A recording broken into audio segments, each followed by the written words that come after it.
Well, this is it. The final Friday of June. We will wrap this month up, call it a day, move on slowly, ever so slowly.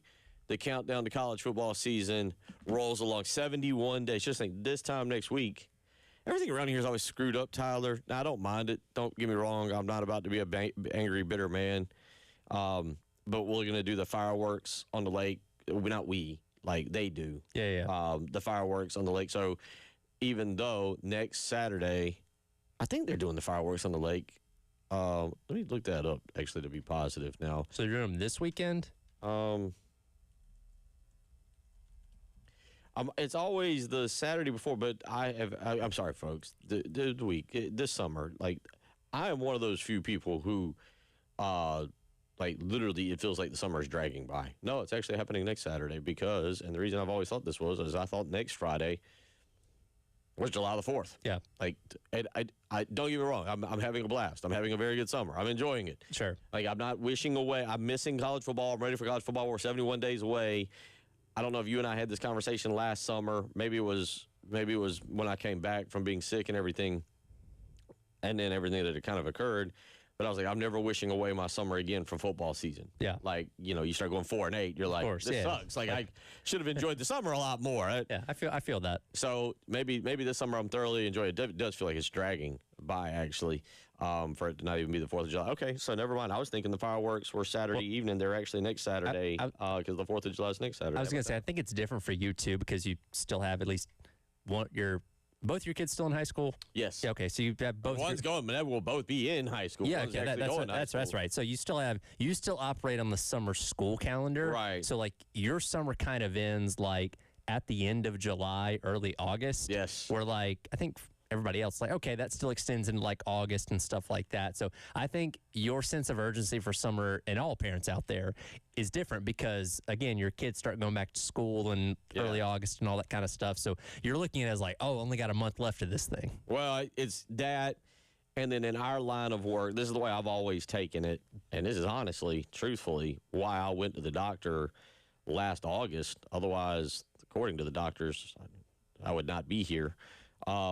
But you're right, because, like, August is, like, for me, like, this how people have their fiscal new year that starts, like, basically July 1. Yeah. Basically, my fiscal new year, or however you want to say it, is, like, August 1 when football really starts back. Yeah. Like, I'll take some more days off coming up. I think Monday I've got to be in Charlotte for another doctor's appointment. Great. And then I need to see what Terry's plans are for what our station plans are for next week. And then wrap some days up, and then you get the SEC media days. But for me, I went to the doctor last year on August 4th because it was the first day of school back for my kids, and we were heading to football season. I was like, well, I can't keep feeling like this. I had no clue what was going on. And I was like, I can't, now is the time of the year where can't be missing a whole bunch of days, and football's coming up, and kids are back in school. So you're right. Like, August to me is like, well, there went the summer. That was fun. That was enjoyable.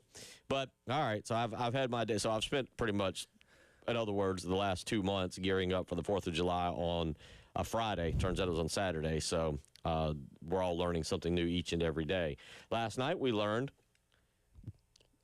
we can't beat a team who we roast one day a year, or smoke, or we grill, depending on whatever you do with your turkey, as they score a goal literally, I think, on the final kick of the game, the final seconds. We'll talk about a little bit about that today if you stayed up and watched. Fun game, by the way. I mean, just from the part of sport, fun. I know why stoppage time's a thing, but that is the one thing that bothers me about soccer is not knowing exactly when the game's going to end. Every other game, every other sport, we have a clock, we have innings in baseball where I definitively know, okay, this is the end point of the game, where I know, all right, if they get a shot off here or whatever, that's the end of the last second or whatever. And it's like, soccer, it's still kind of like this mystery, man. I just like that. That's the one thing that bugs me about soccer. And again, I understand why you have stoppage time, but, like, not knowing exactly the moment the game's going to end is something I still don't like. Well, what? And there was 7 minutes of stoppage time but then there was an 8th essentially because the guy got hurt. Because during stoppage time, a guy got hurt. Like, we'll talk about it today. Just tell me the second. Tell me the second the game's going to end, so I know what I'm looking for. Okay. Right. Well, so do you know that I'll help you a little bit? Okay. I'll help you a little bit on this. Generally speaking, the way it ends is that, like, let's say you got 5 minutes. Let's just say 5 minutes of extra stoppage time. You know they're going to 95. So you know it's going to end at 95. Yes. But what will happen generally is if a team is controlling the ball and has a chance, and I don't mean like a breakaway. I mean like it's kind of controlling the ball and has a chance for a goal. That becomes the final possession. Okay. So like I understand what you're saying. Yes. But like last night as it ticked down and Turkey's got the ball, like if we just kick it to midfield, that's it. Yeah. Like if we just stop the possession, that's ball game. Well, as obviously happened, we didn't stop the possession. Sure. They did it. They allowed us to kick off basically, and I think once Turkey got control of the ball, I think I don't even happen that quickly. But yeah, that's the way it works. So like you hit that moment, you're like, okay, and then it's basically if your team is in control of the ball, you've got once you lose it, that's it.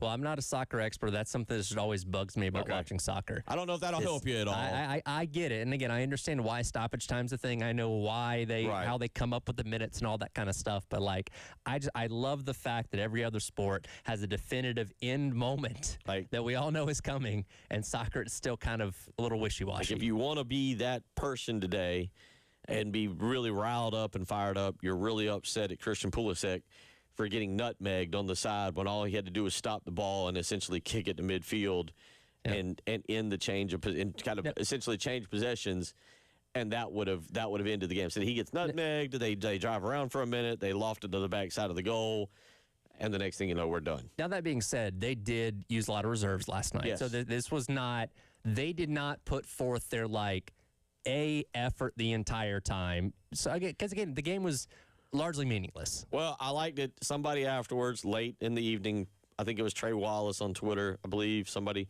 said, this is like having secured a great college football playoff berth and playing the backup quarterback in the final game. And it kind of led into a discussion of, like, is that where we're heading? You know, like, he's making a joke, which then went down the path of, like, is that where we're heading with the 16 or 2014 playoff where you secure, I mean, you think about it, you go to play Clemson, and obviously we know the importance of that rivalry, but if Clemson or South Carolina are in the playoff, what's more important, trying to make a run in the playoff or beating your rival? Always beating your rival is up there. Sure. But quite frankly, and Clemson, you win way more than we do, so if it's Clemson might be like, yeah, we'll play our guys for a half, but we got a bigger fish to fry. Wait until Ohio State and Michigan are both locked into a playoff. Yeah. And they play all their backups in the biggest game of the year. You know, it was like the number 1 versus number 2 or whatever it may be. Right. Where they just don't care because they're like, hey, we got bigger fish to fry. Well, let me ask you this. If you do that, and now we're just kind of riffing back and forth on it. If you elected to do that, does that mean you have to win the national championship? Like you have to, if you were to do that, I understand what you're saying, and we both agree on the same thing. If you're like, hey, we're going to, Michigan, Ohio State, Alabama, Auburn, South Carolina, Clemson, Florida, Florida State, whatever. You're both in the playoff. You're both well in the playoff. Like let's just say they're going to go to let's just say they're going to go to 24, and you're both within the top 12, both in the top 10. You know you're in. You know what the game means. You know what the game means to your fan base. Yep. If you do that and you win, nobody says a word. But if you lose and then you lose in the first round of the playoffs, does the seat actually become a little scorching hot? Like, if you choose to do that, if you were to ever choose to do that, folks, it sounds hypothetical until it happens, and I'm with Tyler. It's going to probably happen if we go to a 2014 playoff and everybody's going to, but like when you choose to do that in games like that are that big, that mean that much to the alumni, do you essentially have to go win the national championship so that the fan base is like, yeah, that was fine. We're willing to lose to Clemson or Ohio State or Auburn because we won a national championship. We did the right thing. Because if you lose in the playoff and you lost a rivalry game, it feels like you sold out the season. Yeah, that probably wouldn't go over too well. I think you're probably right on that. Because it's going to happen, right? Like, we're going to see this. Now, Somewhere. again, I use Michigan, Ohio State as, like, the most extreme example, as, like, two teams that conceivably could be in that position where both sides might kind of look at that game that way. But, yeah, I think if you're going to go down that route, you better be darn sure you're at least, and maybe not win the national championship, at least make a deep run. Because if you're getting eliminated in the first round, 2 weeks later or whatever, it's like, all right, maybe that really wasn't worth it. You know what I mean? But at least making a run to like the semifinals, at least saying, okay, you put together a couple wins and made something out of this where that's maybe more justified. Yep, that's kind of you never know. But the point being, last night it had zero bearing. We know that next Wednesday we're playing Bosnia Herzegovina. Is that correct? We're playing Bosnia. Just say Bosnia. We're playing Bosnia next Wednesday. We knew that already. My only thing about last night. And I'll ask you this. We're not going to spend 3 hours on soccer, by the way. Did it take away momentum? Because our country is so fickle about soccer. Like, this happens every 4 years. Here's what happens. Yeah. Oh, my gosh, this is great. The sport is about to explode and grow, and it's going to become the next big thing in America. And the numbers, technically, soccer is the fastest growing sport because, like my kids or my son, everybody plays it at a young level. Sure. And then when they get to about 11 or 12 or 13, what ends up happening, they cycling out to baseball or football or basketball or lacrosse now or other thing, like all the soccer player. But when you're 6, 5, 6, 7, 8, look, it's the easiest. I'm not picking on anybody. I'm saying this to be fact. I did the same thing. When you're that young, it's the easiest sport to play. Sure. Go run and kick. It's the simplest, and then the barrier of entry is a lot easier too. Right. And that's why, again, it's a world-renowned game because you're not having to buy the equipment you need for baseball or football or hockey or things like that. It's, hey, get cleats and get a ball, maybe some shin guards and go out there. So yeah, you're right. Yeah, you don't even unfortunately need shin guards. But the point, to your point and what you're saying is 110% true. Like, yeah, you can go play your barefoot. You go play barefooted. Yeah. Whatever. So, but my point on that is, like, did that last night, like, because you looked at it and it looked like Knicks Spurs. They're in the crowd. They're showing DiCaprio and Brad Pitt and Ed Norton. Pitt was going through it, by the way. He was like riding the roller coaster. He's having a good time. They were all having a good time. Who else was there? I mean, I don't like. I think Leo was just kind of there, man. I don't know if he's as diehard into it as some of the other ones. I don't know. DiCaprio is I love DiCaprio. I'm a huge DiCaprio. Like, I don't know what he's like away from acting. I just the guy can act. Like, you put him in pretty much, you can put him in a ballet, and I'm like, I'll watch it. I still think he should have won an Oscar for Wolf of Wall Street. Yeah. I'll die on that hill. I mean, the guy can act. He's probably one of my favorite. He is probably my favorite actor. But, yeah, when he's, like, out in public, you wonder where his mind is at. Yeah. Like, you wonder if there's some psychedelics that have taken place. Like, is he just there for the celebrity of it all, or is he, like, actually into this? Like, again, Pitt, like, he's up. Right. Pacing around, hands on his head, like, he's into it. I get that, but I don't know about DiCaprio. Yeah, they were showing. Obviously, everybody was there. If you didn't see it, Owen Wilson was there. Everybody was there, and then it looked like Will Ferrell was amongst the crowd. Like everybody else, they were showing all the other ones in a box, and then it looks like Will Ferrell's just out there in a visor with some. I didn't know if that was his real hair or one of those visors there. Anyway, point being is that would be my question about last night. Does it snuff out some of the momentum that we were building because everybody was getting behind? Like, there were people legitimately like, I think we can win this thing. Yeah. I don't read that much into it. I think the hype will be plenty high Wednesday against Bosnia. All right. Well, there's your soccer discussion. There is, we'll actually mention this when we come back. There is actually a match today that you ought to watch coming up right after us, 3 o'clock. Yep. Like, we'll mention that. We'll get into a lot of other stuff today. Kind of you talk about a slow summer day. Welcome to a slow summer day. So all over the place. And don't worry, I'll have a giraffe update. I've got to, trust me, on a Friday when not much else is going on. Got to have one of those. You're listening to the Halftime Show.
There is actually at 3 o'clock today a soccer match. Like I don't know how to. I can sell you on hockey. I can do my best. I did my best, and I feel like I succeeded. I can sell you on some NBA. NBA can be a little bit harder to watch. I don't have to sell you much on college football or college sports. Soccer can be a little bit of a difficult sell. But I'll tell you this today. If you go to an establishment, if you're at your office and you got a TV somewhere, it's worth, it depends on how you want to frame this, because at 30-something really old years of age, Lionel Messi might still be the best player in the world. But it's very possible the two best players in the world are hooking up today at the World Cup. Right. And Eric Haaland and, is it Kylian Mbappe? Correct. Kylian Mbappe today. Norway and France at 3 o'clock today. Both of them are Haaland is a freak of nature. Like, we talk about, like, Wemby being like a basketball freak. You know, you like seriously, like a LeBron James. Like LeBron James, that's one of those people that I think you have to. I've never seen LeBron in person, but we talk about like a guy physically that big. Like, because LeBron's, you look at him and you're like, well, you know, he's a good basketball player. He can do this and do that. But LeBron's like really in his prime when he was like, you know, late 20s or whatever. 6'8", was a bullish 265, like, could have played defensive end, could have played tight end, could have played, you know, whatever. Yeah. Like, 6'8", 265 is not a small human being. Shaq is not a small human being. Eric Haaland for Norway is like that kind of guy in soccer. Sure. Like a monstrous human being that's just flying out of nowhere, doing all kinds of crazy things. Like, you actually kind of want to watch this guy. Yeah, he looks like a Viking. Right. Yes. He fits Norway perfectly. Fits Norway very perfectly. If you described a Norwegian, you'd be like, it's him. Yes. And he's one of the faces of soccer internationally. Anyway, and that's what's made this World Cup so interesting. And you look at the top goal scorers right now. Messi's number 1 with 5 so far, but Haaland and Mbappe are tied for second with 4 goals apiece. So, like, the stars of soccer are doing that, are like showing out so far through the group stage. And elimination's coming up here in a couple days. But like the best of the best are playing the best right now, which is what makes this World Cup so fun so far. And there is always confusion. I keep calling him I keep trying to hit the Norwegian, but it's Erling. It's Erling. It's not Eric. Erling. Erling. Yes. In our American accents. Yeah. Yes. I keep messing up saying Eric, but it's Erling. But that was actually, he's like, seriously, watch him today. And then out of that, Mbappe's pretty doggone good as well. Texter weighs in, by the way, and says people were making too big of a deal out of nothing. No momentum was lost. Starters didn't even play. Well, they did. Some of them played. I understand what you're saying. They had nine new starters, but kind of just like Pulisic came in there in the second half, they did play some of it. We did play some of our dudes. My thing is just, we as a country are so fickle on soccer. Sure. That texter who weighed in with this, maybe you're more of a soccer aficionado and you really get into it. And I think you're right. For the people who really get into it and understand it, they're like, oh, last night didn't mean it. Last night was irrelevant. I think there's people that are partially paying attention. And let's be honest, that saw that last night. It's like, yes, that's the America I know that couldn't compete with a Spain or a Brazil or a France or somebody. Yeah, I think the vibes would be different if they hadn't won their group, right? Like, let's say instead of beating Australia, they lose that game, they go, or I don't know, it's a draw or whatever. Let's say they didn't win the group and they come out of, they still advance to the round of 32, but they're not doing it with 2 wins in the bank already. I think the vibes are a little bit different. I think with the way that they started, that captivated people enough. And I think most people generally know that last night was inconsequential whether they win or lose or not, to where there's still a lot of hype and buzz going into the round of 32. Now, if they lose on Wednesday and they're done, I think you see the interest in the World Cup drop off significantly because America's not in anymore. But I don't think last night was too big of a hit into the buzz that this team's generated so far. Yeah, and y'all are right. In the grand scheme of things, last night was completely irrelevant. They could have started Tyler, myself, and put Dave in goalie. in goal, and it wouldn't have mattered. Dave, could you have gotten out of bed this morning if you played goalie for 98 minutes last night?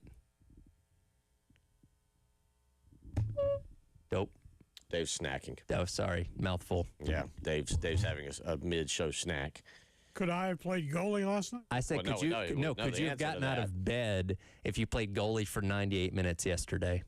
Oh, God, no. Yeah. And it wouldn't have been 3-2 either.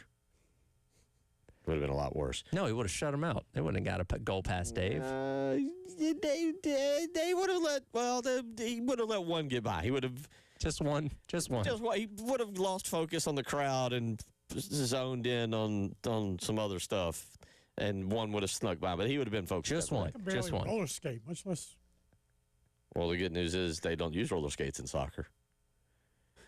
It's the best news there. We don't have to worry if you can roller skate or not. Well, that takes strength, you know. Yeah. Okay. All right. I was trying to pay you a compliment, Dave. Yeah, that went downhill quick. No, I'm with y'all. My thing is more of, look, I wonder. I really did wonder last night. Like, let's be honest. Typically, what you'd say in the NFL, it's 90%. How do I want to phrase this?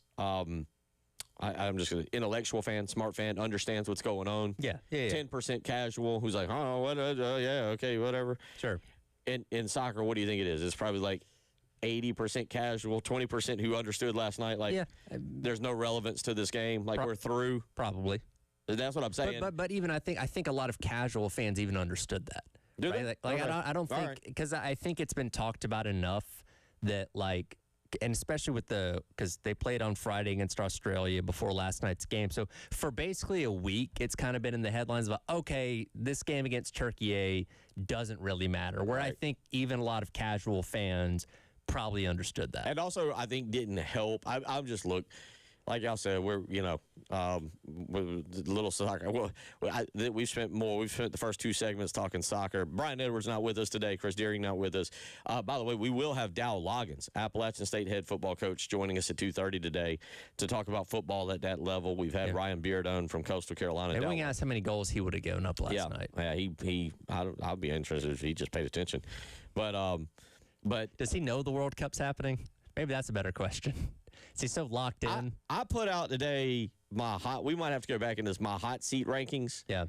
I need to I didn't put out a graphic. By the way, that's a whole other topic for a whole other day about how people feel about these AI stuff that you put out. Got to make sure you spell the names right. That was not my fault. That was an iPhone thing, and it did it multiple times. We'll explain that in a minute. But just to finish up the soccer thought, it doesn't help when I think we're expected to dominate, and then we score, 2 minutes and 27 seconds in? Yeah. Against a team that hadn't scored a goal yet. Hadn't scored, yeah, and you're like, all right, we're going to dominate. Then all of a sudden you find yourself down 2-1. Again, in terms of television and, like, keeping me entertained, fantastic stuff. Sure. Fun match. You're right. Completely irrelevant. Now we move on. Again, we will tell you today, 3 o'clock following us, Mbappe and Holland. And Erling Holland, not the country Holland, but Norway. Gotta specify. France. Yep, play. All right, we'll move on to some college football. It's the halftime show when we come back.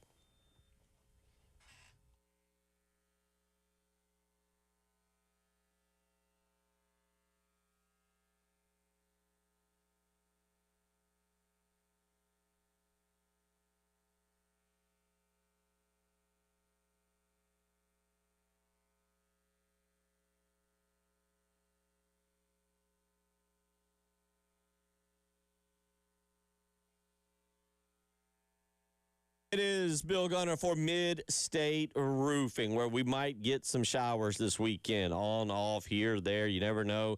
But what you need to be knowing, what you need to be confident in is that if we do get some rain, that your roof is going to hold up, that your roof is prepared, not going to leak. Otherwise, well, you might want to remember this phone number. The great folks at Mid-State Roofing, 803-356-1919. Again, that's 803-356-1919. Here's the thing. Mid-State Roofing has been there for businesses, for families, just like yours and mine, whether we're in Columbia or Florence or Myrtle Beach, whether we're in Aiken or Greenville or Spartanburg.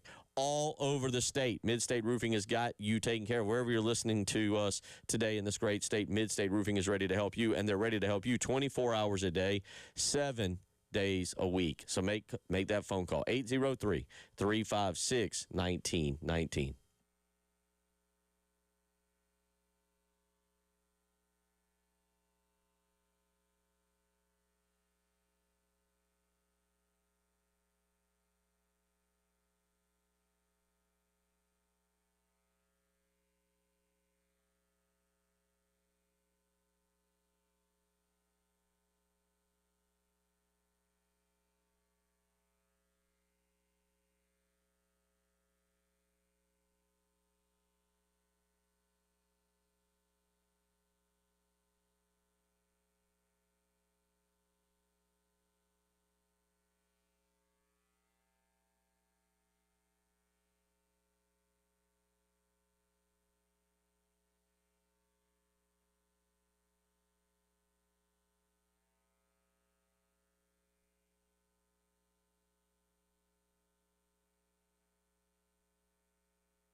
Coming up at 2:30 today, Dowell Loggains,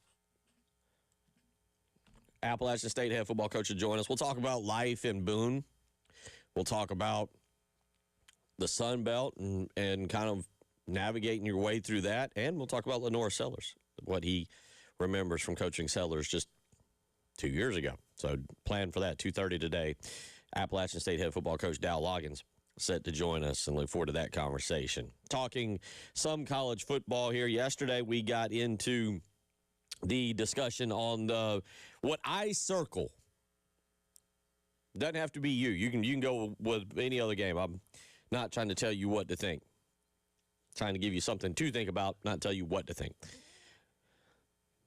Biggest game for me in South Carolina's 2026 season. They're all huge. Mississippi State's massive. Oklahoma's going to be huge out there. Georgia's always fun here. Whatever.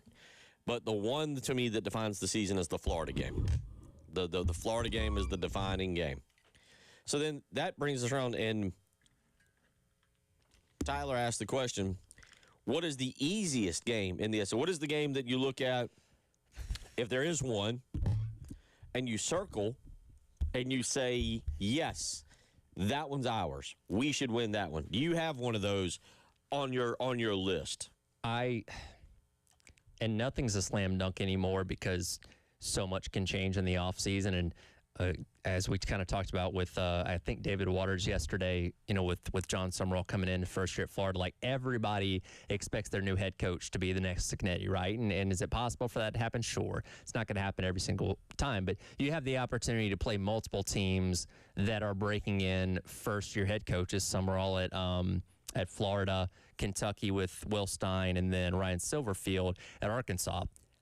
I kind of look at that Arkansas game as maybe the most feasible because Lebby and Mississippi State took a big jump from year 1 to year 2. They went from 2 wins to 5 wins, and they were in a lot more games. They took Tennessee and Texas to overtime last year. Very well could have won both those games. Have you looked at the amount of talent that Stein's brought in at Kentucky? Because it's a lot. Like, he's brought in a lot of good dudes. So that is a team that could really jump up and surprise you when you're number one.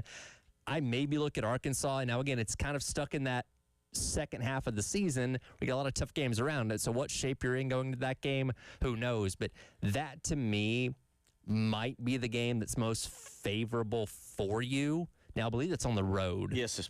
So you are going there. So that's not easy. But, like, that might be the one that I say out of all of your SEC games, I feel maybe the most confident in that one. Now, again, I still think you got a good chance to beat both Mississippi State and Kentucky. But, like, if you're asking me to pick out of the three, maybe Arkansas. So I ranked these several weeks ago, the 10 toughest, what do you want to call it, Power 4 games. Yeah. Didn't count Towson and did not count Kent State. And in that list, I included Clemson, and Clemson was, I believe, around number 7. Here we go. I'll go back and look at this. I had Clemson at 6. On this list, I've got the toughest game is Georgia. Mm-hmm. That's the toughest game. Florida on that list. I remember yesterday I said Florida was the biggest, like the most important. I have Florida at number 7 on that list behind Clemson. The least toughest on my list was at Arkansas. Okay.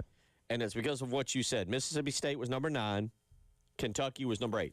Kentucky scares the fool out of me because I really don't know what you're going to get with Will Stein. Like, he could be a massive bust. He could run an organization that is full of chaos and deceit, and the whole thing could fall apart. He might be a new age Dan Lanning. Like, I don't know. And by the way, if Will Stein walked in here with 2 other people right here, I've got a 33% chance of picking him out. Well, and also you couple that with the fact that Kenny Minchie is going to be their starting quarterback. He's been at Notre Dame for a couple of years, hasn't played a whole lot. Now, could that mean that he's not that great? Sure. Or does that mean he's an untapped talent that just hasn't gotten the opportunity yet? That's also true. Like, I don't know what to expect out of him as a full-time starting quarterback. Couple that with all the other talent they've brought in, this team could be amazing or they could be awful. I really don't know. Yeah, for those wondering, I mean, I don't know who the youngest coach is in college football right now, but I know Will Stein has got to be in the top 5 of that. He is 36 years of age. He'll be 37 in September. Again, he's coming from the University of Oregon. He's been at Texas. He's been at Louisville. I mean, this is a guy whose background, like, screams should be a success. Yeah. Played quarterback at Louisville. Actually started in 2011, excuse me, and started 6 games of that season as a junior. But nonetheless, he is a guy who has played and is familiar with that state. Now, he's not, again, he went to Louisville, not Kentucky, which is kind of an interesting situation. But I'm with you. That game. And it'll be the Kentucky game is the week before the Florida game, and it's the week after the Alabama game. Yep. It will be here. It will probably be, I can just go ahead because it is each and every year. Why would it not be this year? the 7:45 SEC Network game. That's the way it always is. Kind of seems like that type of game. We've only played them, I think we've only played them in the afternoon twice in the last 15 years, and one of those was 3 years ago up there in Lexington. But the bottom line is that one scares me. Mississippi State, I'm not sure what to make of Jeff Lebby and that group. Mm-hmm. I think because of where it falls on the schedule, I like South Carolina in that one. That one doesn't scare me quite as much. Arkansas is interesting because of where that is on the schedule. Sure. South Carolina's going through the gauntlet of teams. You go, at that point, you'll have played at Oklahoma, you'll have had Texas A&M, and then you get Arkansas before Georgia. So you go the gauntlet, really, of Tennessee, Oklahoma, A&M, then Arkansas with Georgia on deck, and Arkansas is not going to be good. My anticipation, Ryan Silverfield, by and large, is considered, and no offense to him, somebody has to be there, but is considered the worst team in the SEC. Yeah. And they're expected to be beaten like the worst team in the SEC throughout the year. I don't know if that team will be down, if they'll be up, if they'll look at South Carolina as a chance. If South Carolina go in there kind of sleepy and, looking ahead to Georgia or where South Carolina's at in the season, that one's scary. But I would say if you were to say the least hardest, it is Arkansas. Kentucky scares me. Mississippi State, I think South Carolina's okay. Arkansas, South Carolina should win and win by 2 or 3. I know it's crazy to say, but they should win by 2 or 3. Arkansas is in for a rebuild. Somehow, I'm not sure how that thing got to where it got under Sam Pittman, but it kind of spiraled out of control, and now you lost, is it Talon Green? Is that right? Was it Talon Green?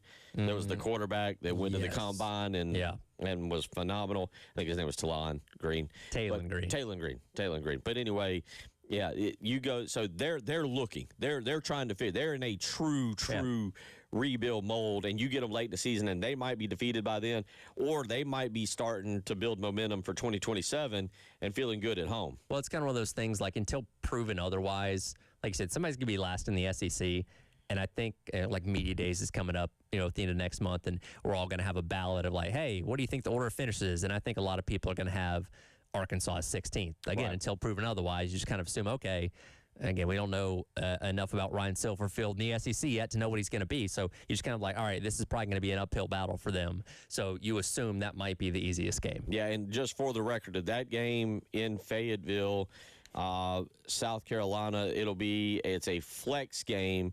So either the 4:30, I think, SEC Network game, or it's 4:15 now, something like that. Yeah, or the 7:45 SEC Network game. You can pretty much guarantee that's it. I got a feeling South Carolina's heading to a lot of SEC Network games, by the way, this season.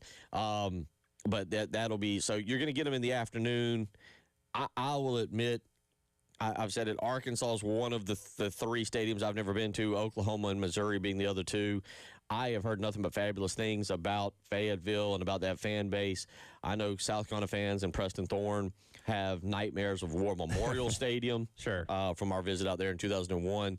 But, yeah, if you did it that way, and plus, again, with Georgia on deck and coming off of Texas A&M, it doesn't – that one is your concern there is where it falls on the schedule. Yeah, definitely. 803-404-6100. We come back, and we'll wrap up hour number 1. It is the halftime show.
Well, shout out to Kerry Rich, University of South Carolina. I got to admit, I don't know what Kerry's title was.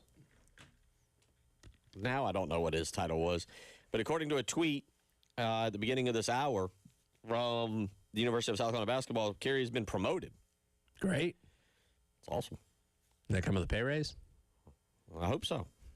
Deserved it. Director of Player Personnel and Relations. I'm not going to lie. I thought that's what he was already. I thought he was just listed as an assistant. Or maybe it was assistant / director of player personnel. Let's see if they've updated the.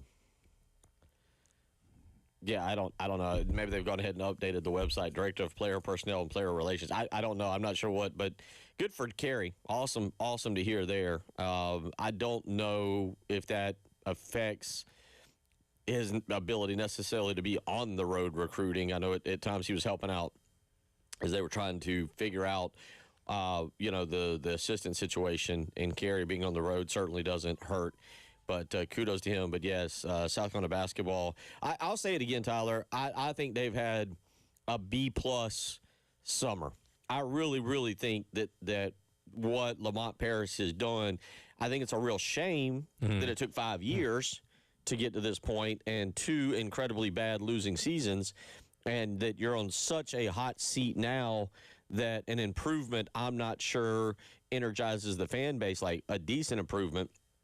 But I do like what they've done. I like the staff he's put together. I like the players he's brought in. I like the schedule he's putting together. Sure. As I said yesterday, the problem I have with South Carolina basketball is you haven't really done anything to climb over the teams in front of you in the SEC. They're still the SEC still put a lot of money in and is still pretty doggone good. It is. Now, it was something Jack and I talked about this a little bit earlier. It is important to remember the tournament expanded, right? You got 8 more spots. And as we talked about when this happened a couple weeks ago, whenever they officially announced it, that was specifically made for below average Power 4 teams. Well, guess what South Carolina is? A below average Power 4 team. So realistically, because again, it seems like the line in the sand is making the tournament.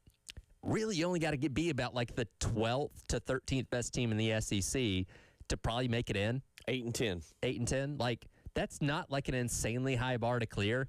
So we're not asking you to go out there and be in the running for the regular season title in the last week of the season like you were 2 years ago when you made the tournament. Like, just be good enough to make it in the field of 76. And I think most people would be like, all right, that's a step in the right direction. Yeah, baby step your way.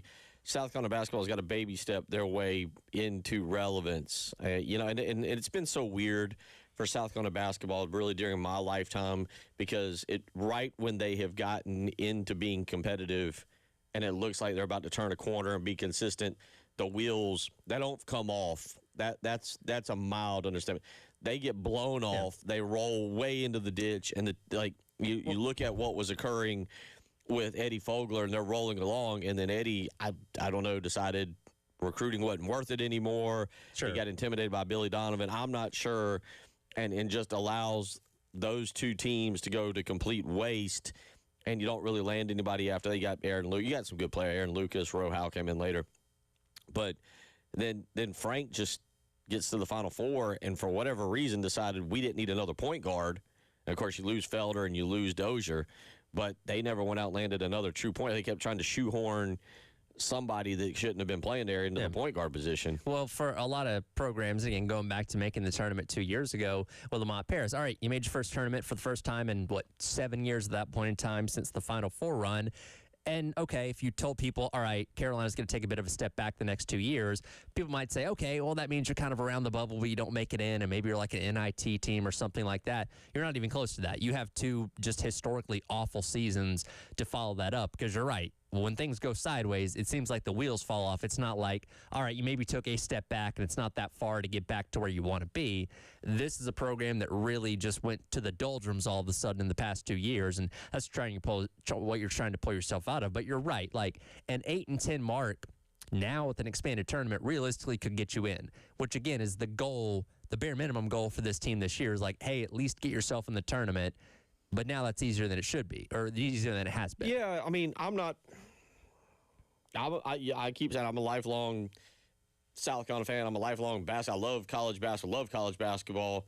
I'll never forget doing a show with Trey Dyson one time. Trey's like, I don't watch the NCAA tournament because South Carolina's not in it. I was like, you've missed a lot of good basketball. You're right. At South Carolina, the expectation of basketball is so low, and that's a great thing. That's not a bad. That's like because somebody gets it and the bar is low, and you can build it. You can build it, and that's why people don't like really want to realize it. The golden years are what Frank Martin was doing because they were competitive. Yeah. Should have they gone to one more NCAA tournament? Yes. And then realistically, should have they gone to a few more? Yes. I'm not saying that 1-10 is an acceptable basketball result around here. They should have gone the 1 year they got the phone call and it was meant for Southern Cal or the Tech, however that went. You know, and if it was the Dave Odom years, they would have gone to 2 or 3 more NIT things the way the NIT was set up back in the early 2000s. Those NIT teams, by the way, the ones that made the run and won the championship, during the Martin years would have never gotten into the NIT. Yeah. But it doesn't matter. It is what it is now. Kudos to Kerry, though. Awesome for him. We'll certainly continue to talk basketball as we get closer because, as I said yesterday, it's only June, and yet somehow they've got me fired up. Hour 2 on the way. J.C. Sherbert's put out the depth chart. We'll take a look at it. We'll analyze it.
803-404-6100. How you can weigh in. I made the comment because I was looking the other day, and I really do like this basketball program, Tyler, and I like what Lamont's really done. I really, really do like it. I'm in a vast minority of, like, I actually think that this team has a chance to be a little bit special, a little bit different than what we've seen. I do think that this year is going to really come down to coaching, like in game, like adjustments. Things are happening. You got to call a timeout. You got to make an adjustment. Maybe you got to draw up a play, an inbounds play. So-and-so's got a guy that you really got to focus on shutting down.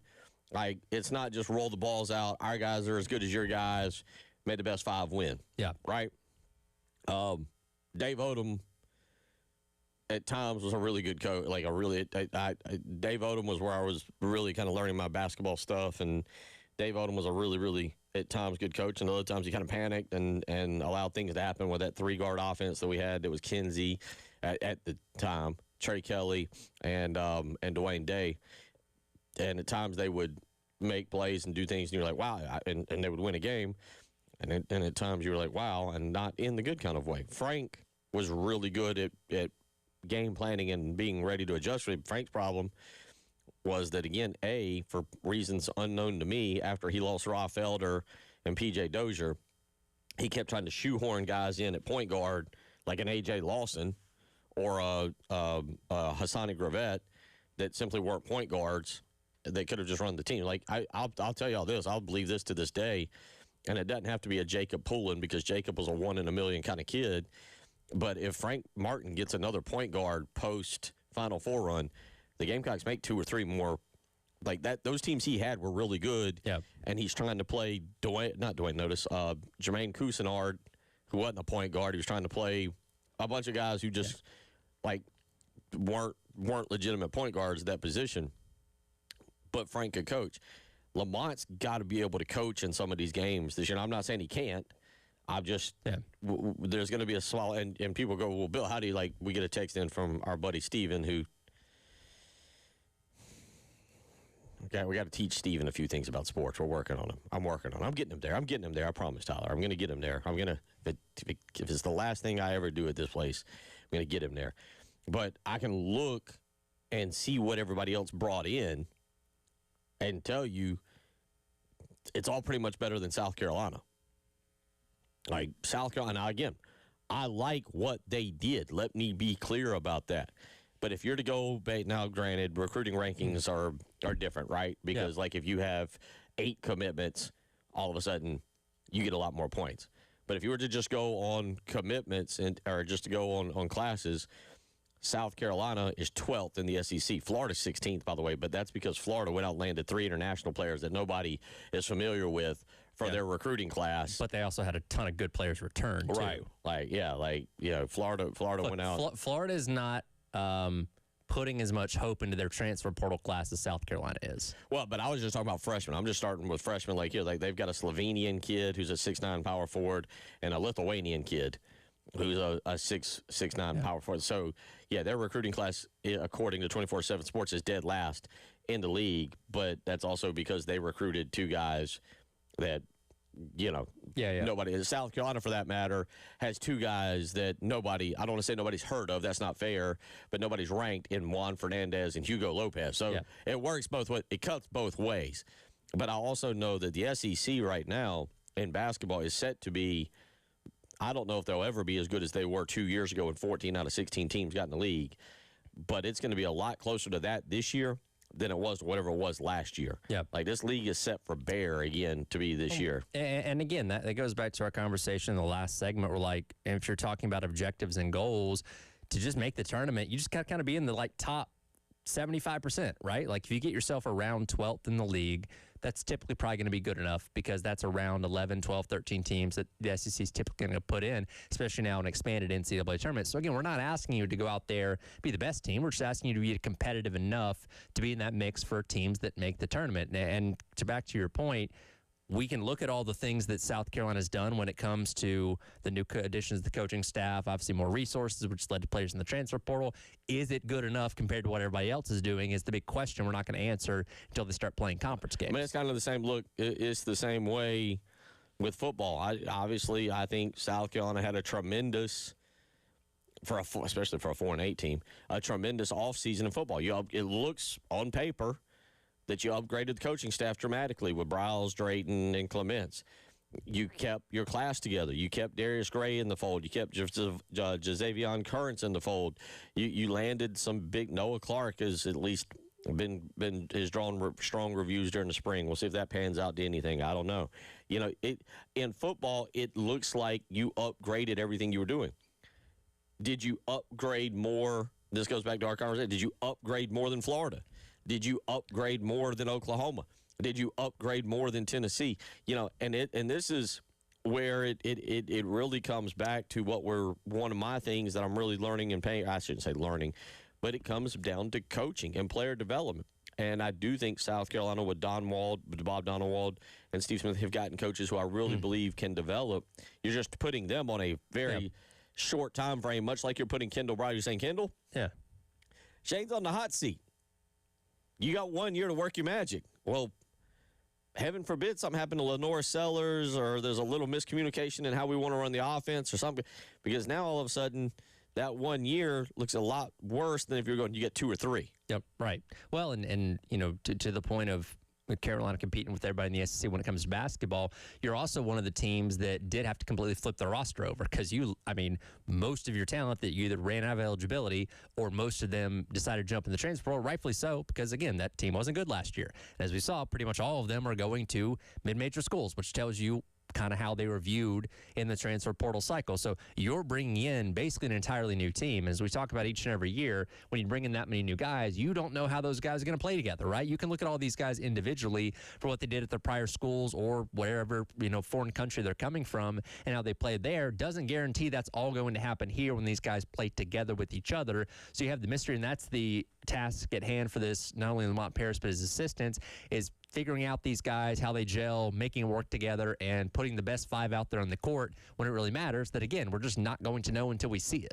Well, the good news is, unfortunate, it's for everybody now. It's not just for South Carolina men's basketball, but I do think it helps, is you get these international trips. You get a little more practice time. And I think that is a strong positive for South Carolina because what you just said, I was a little confused as to whether Juan Fernandez and Hugo Lopez will be with the team for the Bahamas tour. I couldn't quite because the way that they're not, if I understood the press conference correctly, though, they're not here yet. They're still playing with their international teams. Right. Okay, you understood that? Yeah, I believe so. And then the way he described Lamont, I might have to pull that quote back up, and I'll let y'all listen to it. The way he described something about essentially having 2-a-days and an NBA-style kind of workouts where essentially, I tell you what, Dave, let's go back to yesterday's cuts, and I'm going to call for one in just a minute. But he essentially described, like in the morning, doing a lot more drill work, and in the afternoon, them being able to play a little bit more to kind of gel and come together. And then obviously you're going to go play these Bahamas games, which is great, which is again tremendous. The only problem again is everybody's doing it. Yeah. You're not getting the leg up like you were a couple of years ago on everybody when you're doing it. This was actually from the 24th, so let me go back to the 25th. Dave, give me just a second. And you got a sheet underneath you there. That'll probably help you out. There you go. Miss Tommy Moody. Tommy would have sheets all over this place here. What is this here? Yeah, okay. Yes. Let me see. This one would have been, Dave, let's play right here. Number 6 from yesterday, guys getting comfortable with each other. This is what Lamont Paris had to say when we talk about guys trying to train and learn each other. Yeah, I think some of it happens. Some of it you try to get done just in the recruiting process in terms of trying to vet players in non-basketball ways is the best that you can. Now, that's more difficult because the window is smaller. The recruiting window is smaller, and that's what you're alluding to. But I think a big part of it, too, then, is is playing. You know, this was our first week of workouts. We pushed it back a little bit because of some of these aforementioned international guys that'll be arriving to campus later. We didn't want to get too far down the road before they got here, so we bumped everything back a couple of weeks. But so next week we'll start actually playing, and I think that's a big part, is just playing, getting them comfortable with one another, constantly preaching and understanding, and you do some of this during the recruiting. I don't, like I said, Marcus will have a role. We recruited in a way that there's a real role for a lot of these guys, so it won't be one guy trying to outshine another guy and prove he's better than another guy. I think there's a level of competition in that may not be healthy for a team sport. And so I think playing a lot will be one thing. The other thing that should pay huge dividends for us is that we're taking the international trip now with the rule change, that you can do it more often, because we normally would have only been eligible next year. But just the amount of time that the guys get, you get 10 practices that lead up into that. So rather than doing these 1-hour workouts, you'll be able to have some full practices.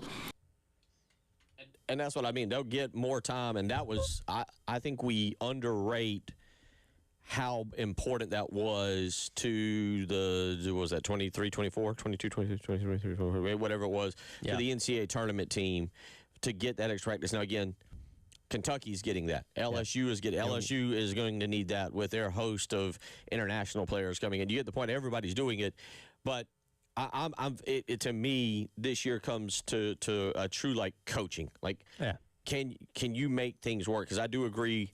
In his press conference on Wednesday, Lamont said, hey, 2 years ago, our backcourt, or our front court with Colin Murray Boyles, Nick Pringle was really good. Backcourt struggled.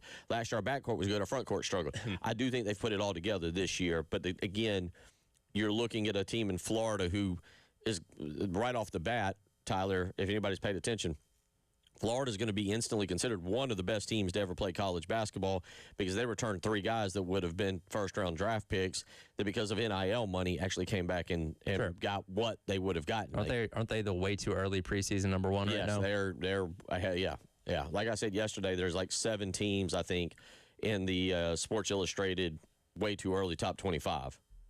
Yeah, makes sense. And Auburn's falling off because Bruce Pearl's gone. That's good. Nate Ammett left Tennessee, but Tennessee Tennessee loaded up in the transfer portal. They're fantastic. John Calipari's not falling off. Dennis Gates is recruiting like a madman at Missouri. Texas is Texas. Buckyball, A&M. Yeah, they're doing really well. Like, everybody. The SEC in basketball. This is where you see that money starting to kick in a little bit. Sure. South Carolina, the money kicked in. Yeah. Wake Forest, we just took your baseball hitting coach, and now we're taking your players.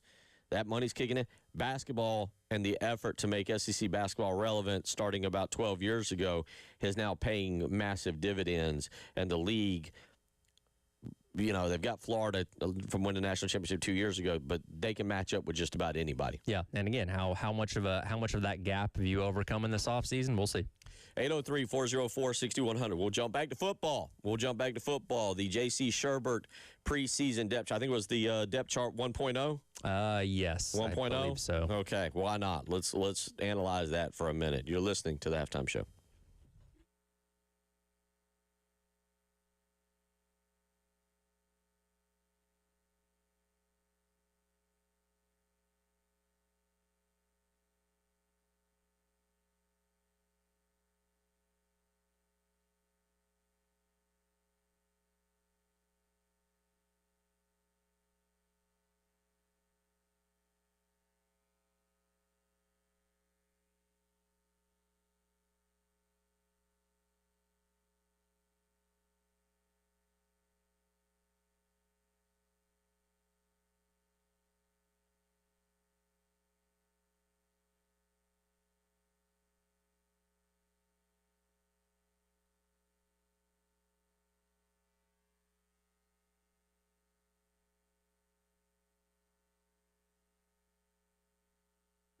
Bill Gunner for Mid-State Roofing. You know the company, the one that's been there for you for over 30 years, being the leader in the roofing and waterproofing industry because of the way they treat you, the customer. At Mid-State Roofing, it's their proven history that is your assurance that their professionals will provide proper advice, service, and results to the needs of you and your facility. And again, they're there for you 24 hours a day, 7 days a week. You give them a phone call at midnight, 1 a.m., 2 a.m. Guess what?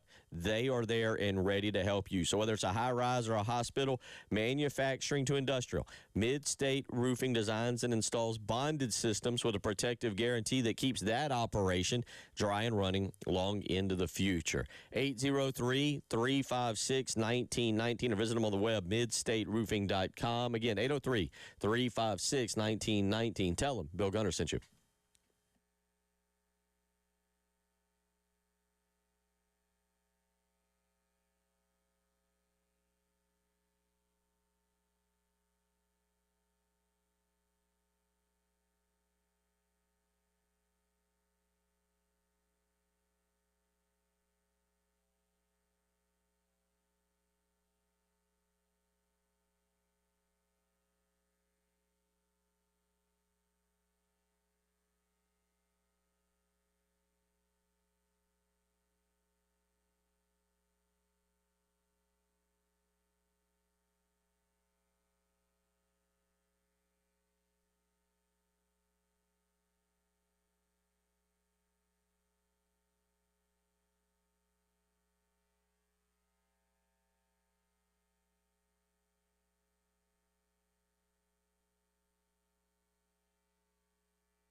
It is 1:19, given or take about 7 seconds on a Friday afternoon as we kind of roll through the final Friday of June.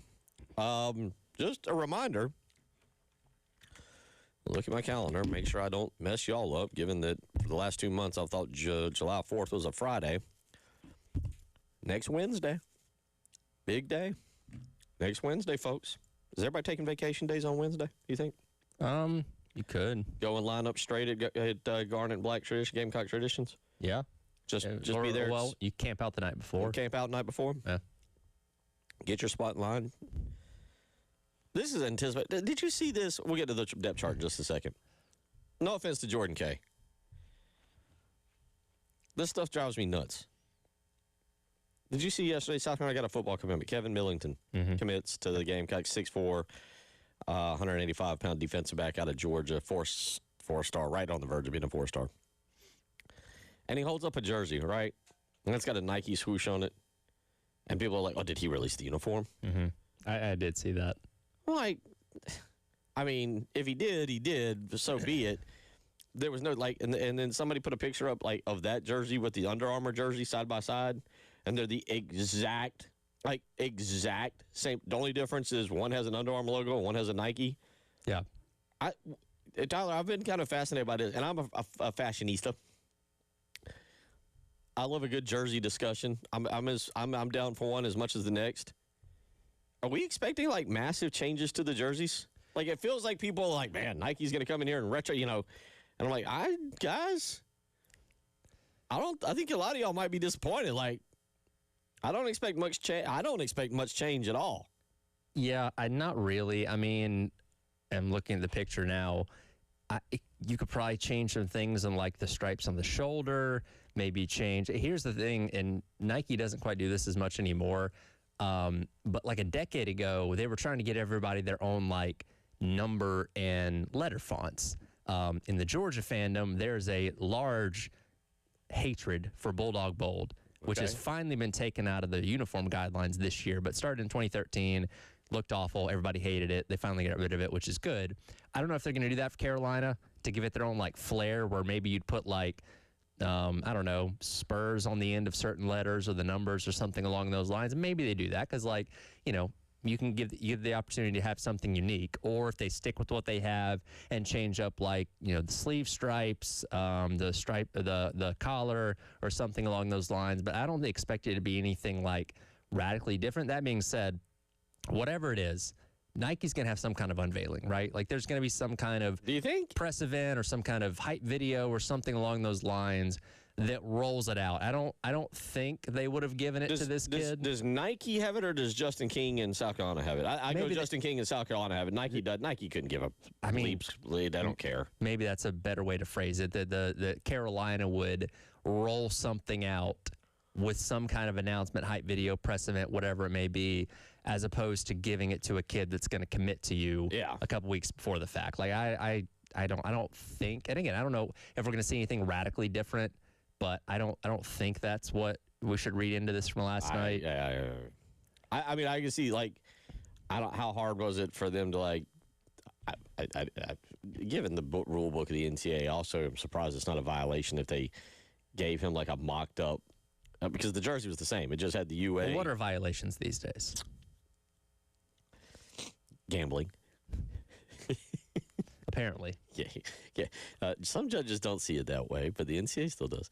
Anyway, we'll see. That's next Wednesday. You're right. We'll get a video from Justin King, and it would be interesting to see if the jerseys are in there. And if we get the new jerseys, I mean, I'm excited about it, but I just don't anticipate. I don't anticipate like seeing. I feel like people are going to expecting some kind of snazzy like Nike jersey. I'm like, it's probably going to be the same color, look the exact same. I think there'll be a few tweaks here or there, but nothing that like completely jumps off the page. When you're watching them this fall, I think you're going to kind of forget, oh yeah, it's new jerseys that they're wearing or whatever, until somebody points it out. That being said, is all the Under Armour stuff just like dirt cheap now?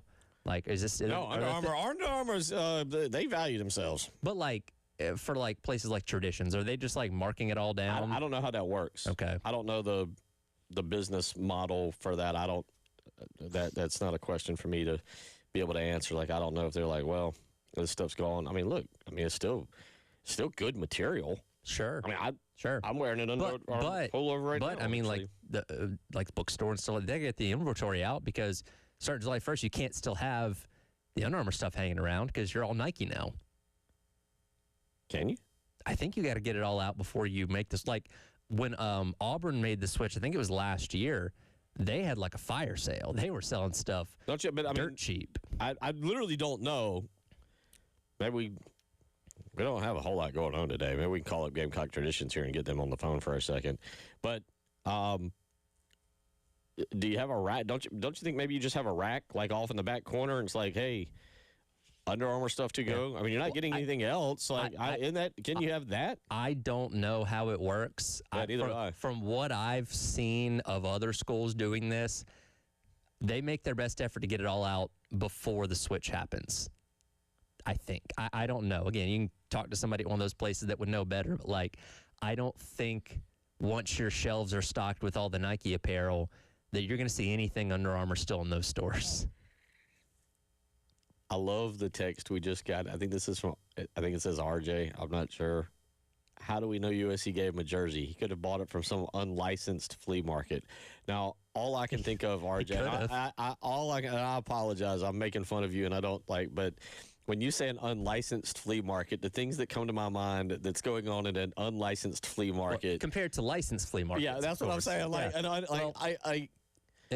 So them be something to go to now. For something like this, not a flea market, but there are those websites like where you can buy things from like China, and you can get any jersey you want from any custom made from any sports era ever, custom made, really cheap. So like, I'd go more for that. Of like, all right, this guy bought it from one of those websites, as opposed to he went to like a flea market and an found unlicensed flea market. An unlicensed flea market. Do flea market, like what license does a flea market have? I don't know. I'm picking. I know what he meant. I know what he like an unlicensed jersey, like they like a an unlicensed jersey. Flea market may as well just be a yard sale. I mean, I feel like there's animals and weapons and like an unlicensed flea market. I feel like is one place that is. And an unlicensed flea market, isn't that just a swap meet at that point? I don't know. It's been a long time. We still got. I mean, I live in Lexington. We still got the Barnyard Flea Market. We do. They still got the US 1 flea market. Didn't we have too. 2 flea markets? There's still the big one that they're out there like every day. Is that the Oak Grove? Yeah, that's the one I'm thinking of. Isn't that the Barnyard Flea Market? No, the Barnyard's up from I that. can't think of the name of it. There's 2 different ones. Yeah, there's 2 different ones. Yeah, I forget the name of the other. I think the other one's just like U.S. Flea Market or something like that. Okay. The one that's the huge one. There's like a line of cars trying to get in every time. There's the one that you two are like thinking of that I think you're talking about, the one that's got like about a castle building. Yes, there's a big brick building. Yes, that's the one I'm thinking. But the Barnyard is next to the Murphy Station or whatever. Yeah, that's the one that's it's got the skating rink that's been there with the carpet from 1980 that I skated on when I was like in 3rd grade for Book It night or whatever. Yeah, that's the one I was thinking of. 803-404-6100. Texter says 2 things that annoyed me about Under Armour when they created jerseys for us. They weren't even approved by the officiating crew. That was the Wounded Warrior jerseys and the black ones. That was and he said how did that, because they had the camo numbers that they couldn't read. And then he said they will claim a random stripe on the pants is not just a stripe. It represents the columns of a famous building on campus. Give me a break. I didn't know that. Let's see. Mike from Florence. I think Nike wanted the Gamecocks for women's basketball. I kind of agree with that. Expect them to have the most notable changes. But they're getting the Asia Wilson shoe. Mm-hmm. We know that. I think the women, you're going to see the women's store, the basketball team are going to get a lot of gear. Texter says the bookstores have marked down Under Armour. All right, I know where I'm going to swing by after this. And then Todd weighs in and says, the US 1 flea market. Are you uncool if you wear Gamecock Under Armour stuff now? No, not to me. I'm a man with 2 kids. What do you think this job pays? Like, is your son going to get made fun of if he wears an Under Armour shirt to school now? Oh, you don't have Nike. What's wrong with you? I guess I better ask. Better find out. Got to be the cool dad. I do. I got to be the cool dad. Cool dad's expensive. All right, we'll do the depth chart thing next. It's the halftime show.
Texture says, I read a transcript from Under Armour for an unveiling.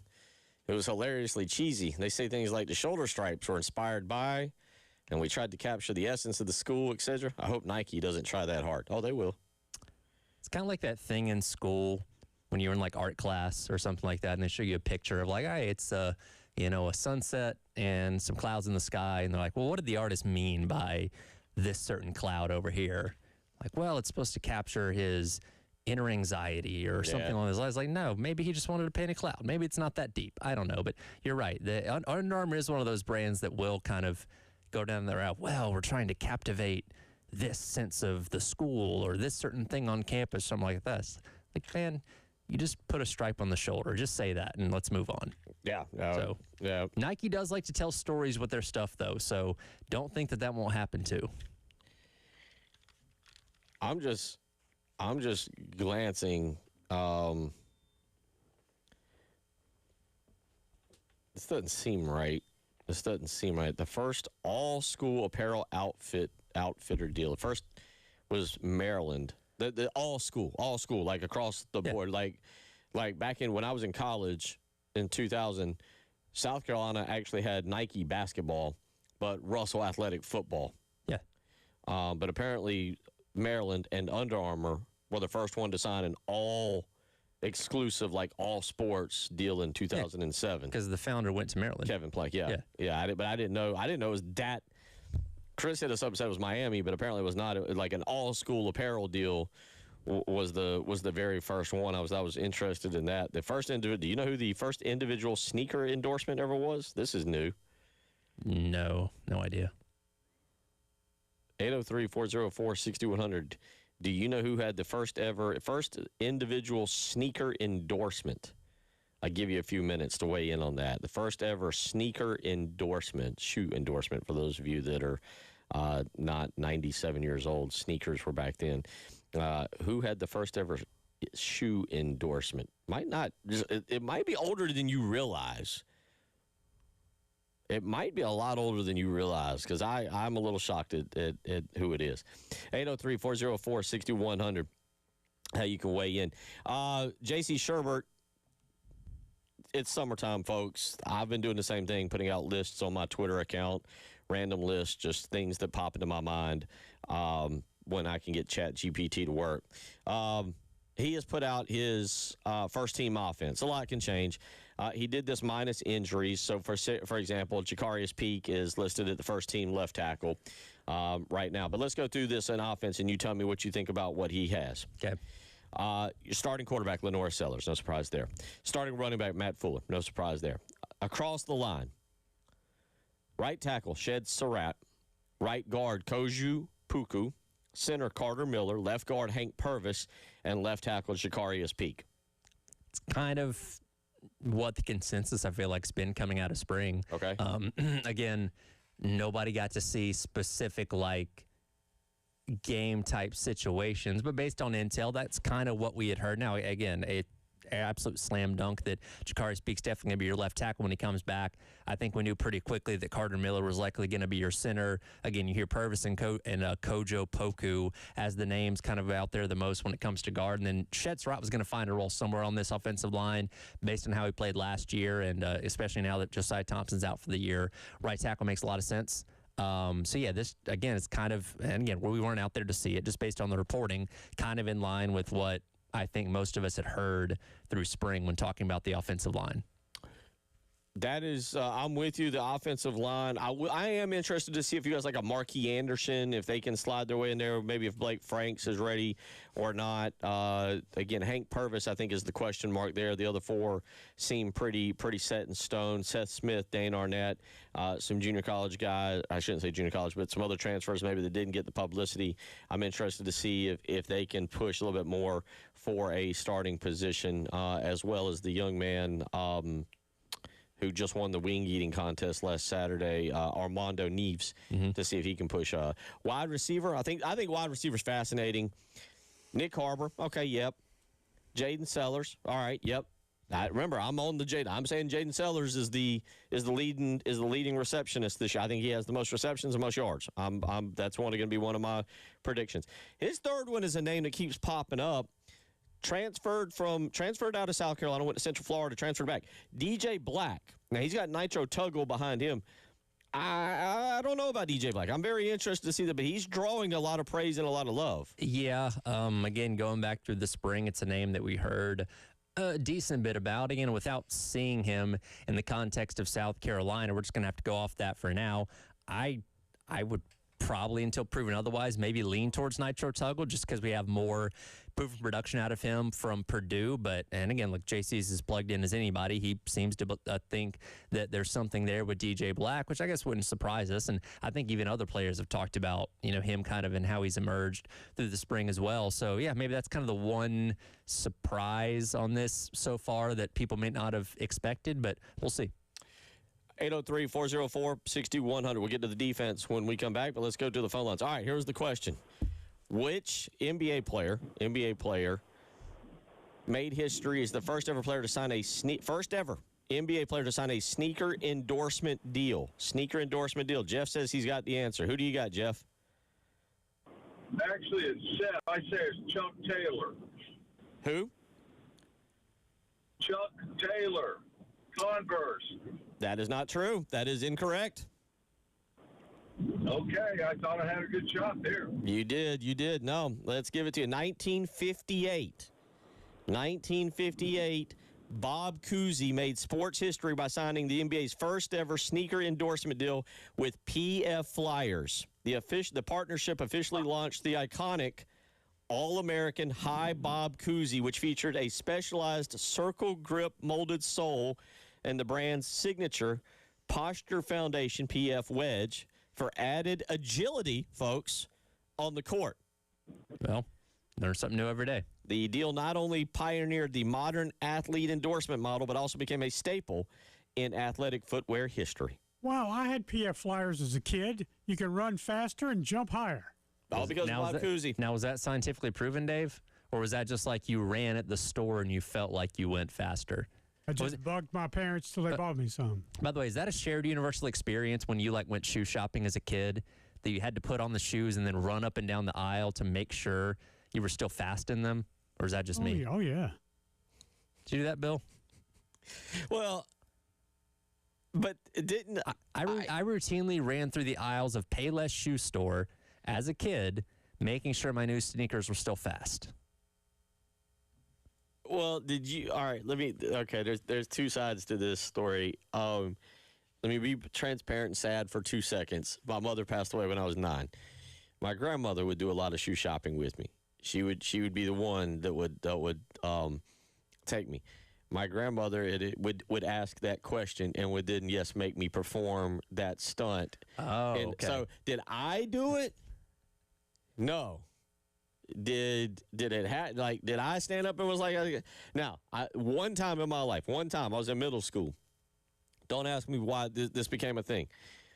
I loved the Penny Hardaway shoe. Loved it. Thought it was a great looking shoe. Somehow, some way, I was on the middle school basketball team. We got into a discussion about the weight of shoes, as if middle school Bill Gunner could dunk, right? Yeah. And I was like, oh, they're too heavy. I can't jump that high. And I ended up not buying them, going with a lighter shoe. How much heavier? Yeah, I don't know. But, man, the things I did, like the stuff that the stories I could tell you about growing up and some of the concepts and the things that I thought, you'd just be like, how are you still alive? How did you get out of middle school, let alone high school and college? No wonder it took you 6 years in college. We're entering the slow period of the sports year, so we got all the time in the world for those stories. I did do what you said. I was told to do it. Okay, I got you. By the way, Chuck Taylor, from what I'm reading, made the first basketball shoe in 1917 and redesigned in 1922. But it was Bob Cousy who signed the first ever shoe endorsement, the High Bob All-American Classic in 1958. We'll come back, get into the defensive side of the depth chart. It's the halftime show.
We are an hour and 49 minutes into the show, and I have let you down. I have failed you. I've not given you a proper Gracie the Giraffe update. Well, I thought that's what the whole 2 o'clock hour was for. Well, we got Dowell Loggains. Well, Dowell can assist us in our efforts to let the people know about Gracie the Giraffe. You can let him know about Gracie the Giraffe. In fact, I don't even want to talk football with him. We can just talk strictly about the giraffe with Dowell Loggains. Totally understandable. Good news, folks. Bad news, Dave. Gracie the Giraffe has been found. Are we sure? No, there's a false alarm last time. As of 12:58 Central, 12:58 Eastern Time, 11:58 Central Time, a giraffe. Well, would you know it's Gracie? A giraffe on the loose in Texas Hill County has now been found, safe. What do the ears look like? Says the situation. Tells me the situation all became. This is from Ken's 5 News, whatever Ken's 5 is there in the Texas community. But the situation all began Monday when Real County posted to social media that Cedar Hollow Ranch was searching for Gracie. Missing giraffe last seen west of Leakey. I still can't believe the giraffe was only worth a $5,000 reward. Wouldn't have had my attention.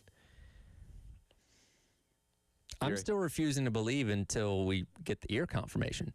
This could be another roaming giraffe for all we know. This very well could. It says Friday morning, the Real County Sheriff's Office confirmed she was found at 6:45 a.m. Safe, healthy, 4 miles from Cedar Hollow Ranch. As I scroll the article, there are no comments about the ears. So, yes. See, I refuse to believe it. I need the confirmation. If they told us to look out for a giraffe with rounded ears, then I need to know that the giraffe has rounded ears before I accept that it's Gracie. Gracie could still be out there.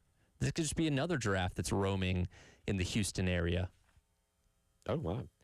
According to I'm reading real stuff to y'all, folks. I'm not making this. I have not made this up as we've gone along this week. This is real, and what I'm about to read is real.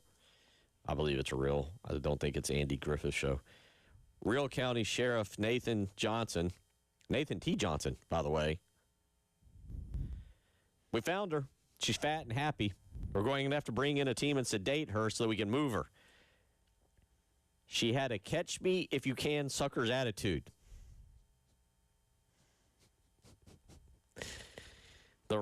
The free romp for Gracie has come to an end.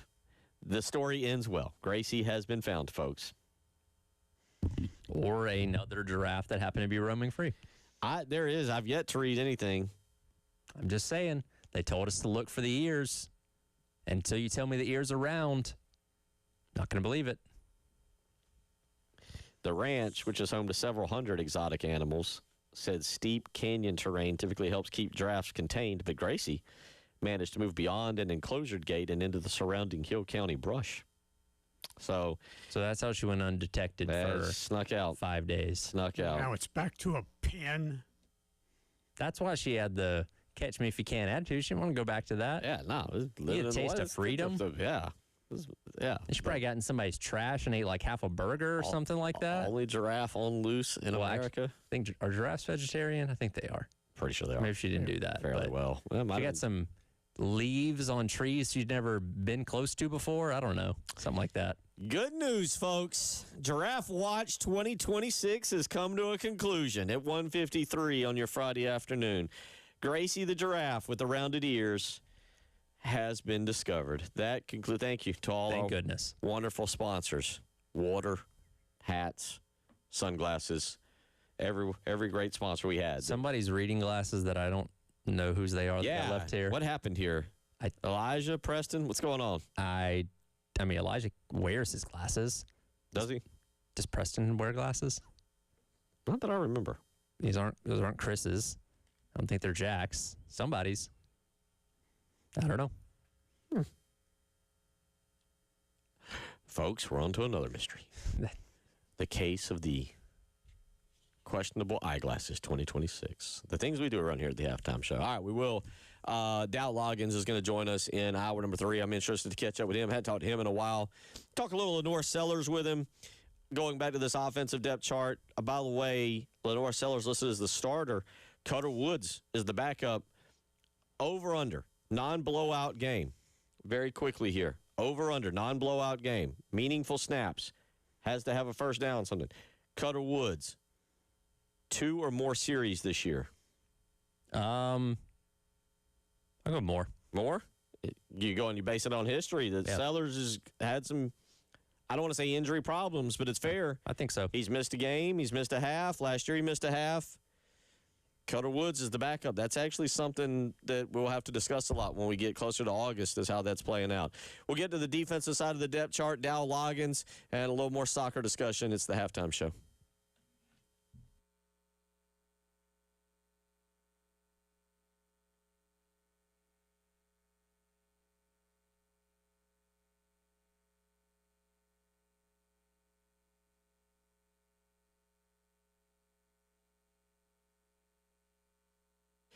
Bill Gunner for AAA Heating and Air, the company that has basically saved me. That's right. They came out, put a brand new heating and air unit in at the Gunner household a couple years ago. And right now, during the hot summer months, it keeps the Gunner family, specifically the Gunner father, me, nice and cool. And trust me, there is nobody happier about that than me. That's why I love being a part of the AAA Heating and Air family. They've taken care of me when I need them, and they will do the exact same for you. Right now, some incredible deals going on and a reason for you to investigate potentially getting a brand new heating and air unit. How about a 15-year parts and labor warranty, so you know that if anything breaks down, AAA Heating and Air is going to back up and make sure it gets it fixed. How about guaranteed financing? You worried about your credit? You worried about not being able to get the financing? AAA's got it taken care of. And how about this? No payments, no interest for up to 12 months. You are going to be able to afford this. Contact AAA Heating and Air today. Call AAAtoday.com. Tell them Bill Gunner sent you.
Giraffe no longer on the lam. Gracie's been found.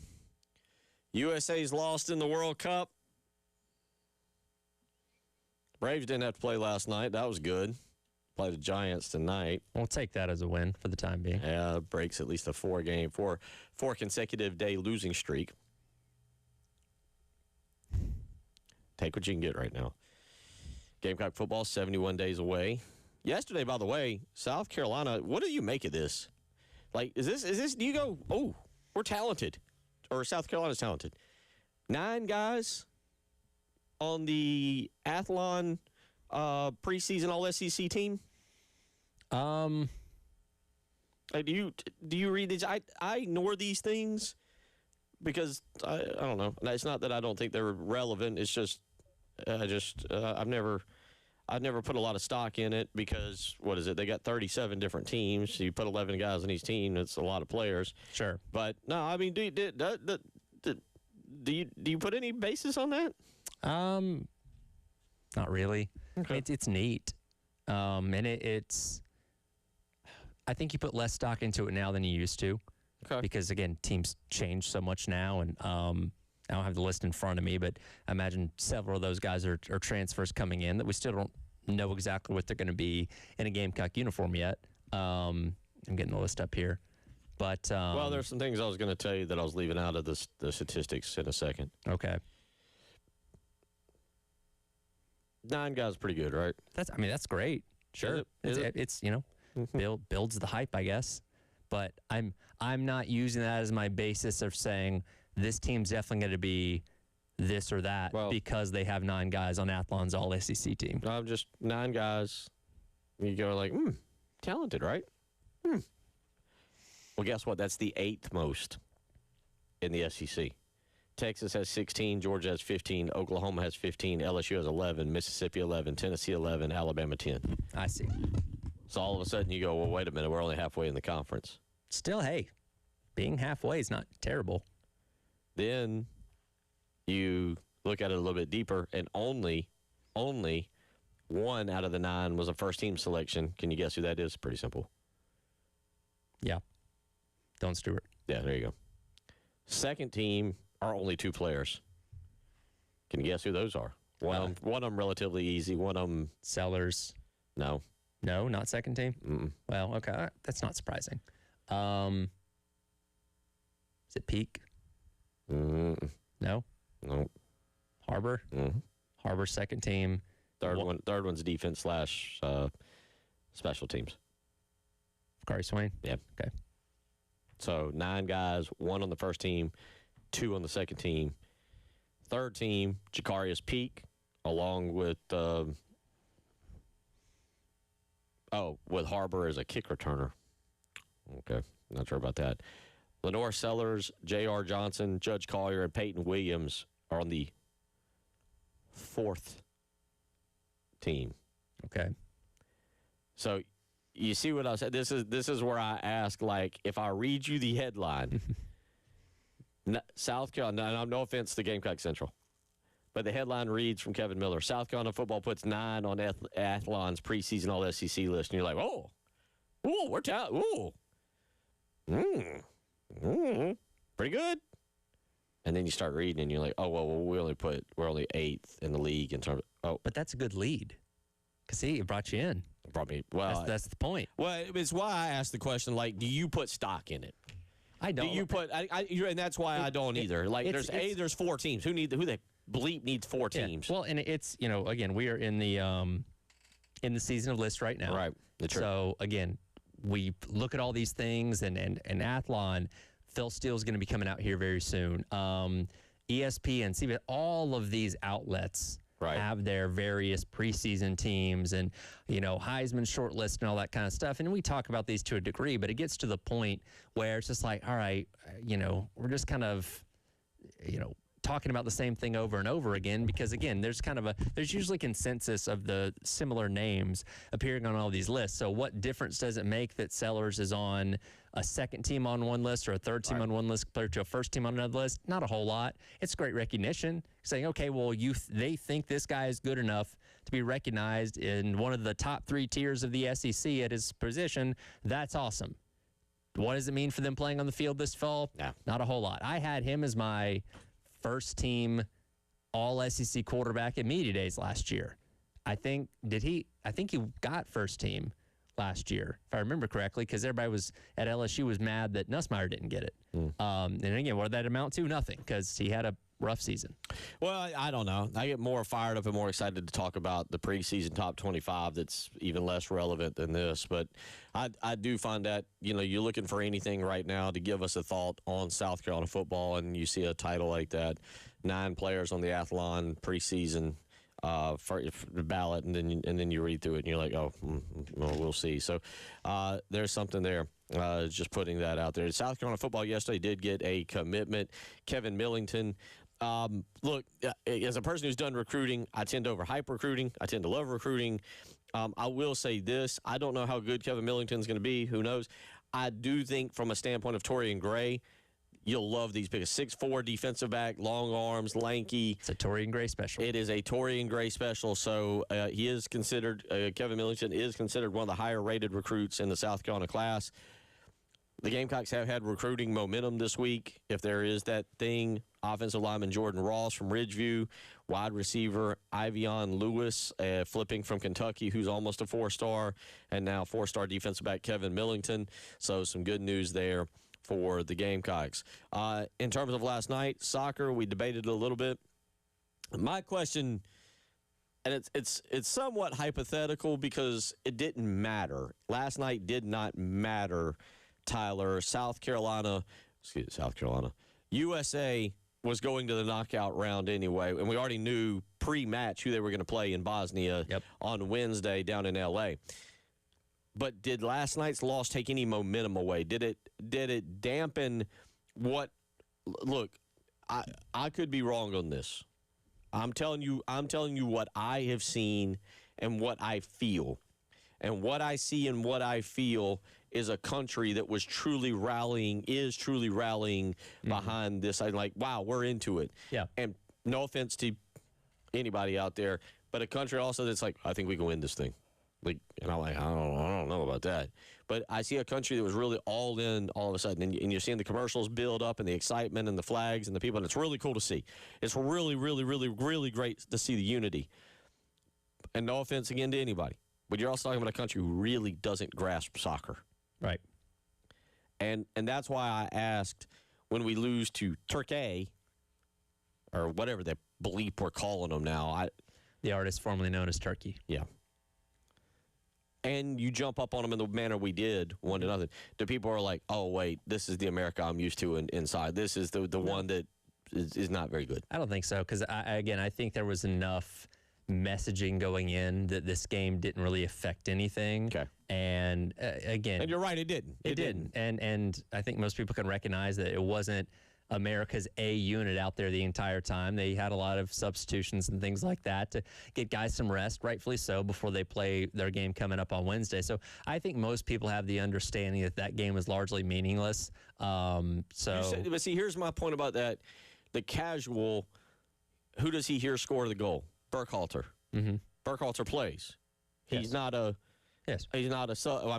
But Pulisic played last night. Right. So that's my other part, is like the casual who's like tuning in is like, well, wait a minute. They played. What do you mean we had 9 new starters last night? Because, yes, they were resting and they were playing with lineups. They were I shouldn't say messing around, but they were doing different things.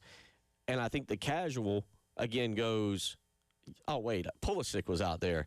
Burkhalter scoring goals. I can't remember the third guy that played such a good role last night that is a starter. And and actually played well. That's my thing, is because I don't want to see the unity broken going into the round of 32. Like, this has been a lot of fun to follow. It has, and I don't think it is. I think everybody will be as engaged and juiced up for Wednesday night. Now, if you lose Wednesday, that's it. Nobody cares, Yeah, nobody cares at that point. And I think the interest in the World Cup will drop off significantly at that point in time. But, again, I just think there's been enough out there. And, again, even for the casual fans, I think a large majority of them understood what the stakes were last night. And even if they didn't quite understand the rotations and things like that of who was on the pitch and who wasn't, during the game, then I think they can still look at it and say, okay, well, we're now still advancing on into the round of 32 as a group winner, going up against a 3 seed, and then you go on to the next thing. Like I don't think last night, especially with it being late, right? Like it's 10 o'clock game. That may be a game a lot of casuals were like, we already locked it up. I don't need to see that game. Whatever. Go into bed. Check the score this morning. So I don't think it does anything to really affect the hype and momentum around the U.S. team. Okay. Yeah, and you're right. Like we said, and I'm not trying to sell any of y'all on like, oh my goodness, it's all over. Pack it up, pack up the bus. No. That's not what I mean. Tyler's 100% right, and y'all are too for weighing in, being like, hey, last night I think it was Trey Wallace with one of the SEC websites who said last night it was kind of like having a very good college football playoff spot locked up.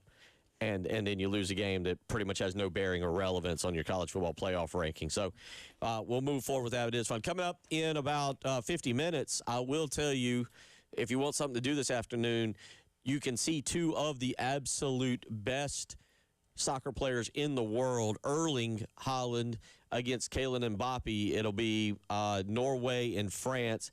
I'm not going to lie to y'all. I have struggled to really get into the World Cup. Like, really, a couple years ago, I was all in. About 8 years ago, I was DVRing everyone when DVR was like a really cool thing. Remember that? Like it was coming out. I was DVRing every match and rewatching. I can't remember where it was, but it was like in a time frame where you couldn't just watch. Okay. Well, your options would be 2022. 2018, 2014, 2022, remember, was in like November because they couldn't play it in Qatar. So 18, 14, 10, 6, 2002. Yeah. Probably, if you're going to go, if DVR was a radical new thing, I'm going to guess 2010. Somewhere in there. Yeah. But anyway, I was totally into it. And I say that because I don't know if France-Norway means anything for it shouldn't. I would assume both are through to the next round, but I don't know if there's any relevance to this game that's about to be played other than the fact that you literally are going to get. Oh, and according now to ESPN, who really gives a bleep because Erling Haaland is going to not play. Oh, well. There goes their promotional graphic. So there you go. All right. Yes, Norway is planning to rest 10 players. Erling Haaland will be one. Okay, so never mind. I didn't promote that. I didn't tell you about it. Now my afternoon is freed wide up. Are you now changing your afternoon plans? Yes. Seriously, yes. Like, I was going to be in a rush to get out of here and get somewhere and watch this match and to watch those two guys. And yes, now if anybody wants to hang out afterwards, I'm all available. 803-404-6100. We'll get to that defensive depth chart from J.C. Sherbert when we come back. Dowell Loggains due up at 2:30 as well. It's the halftime show.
Do you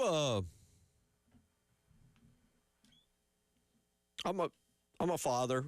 Austin's 14, Ansley's 16. Ansley could care less, but Austin's 14.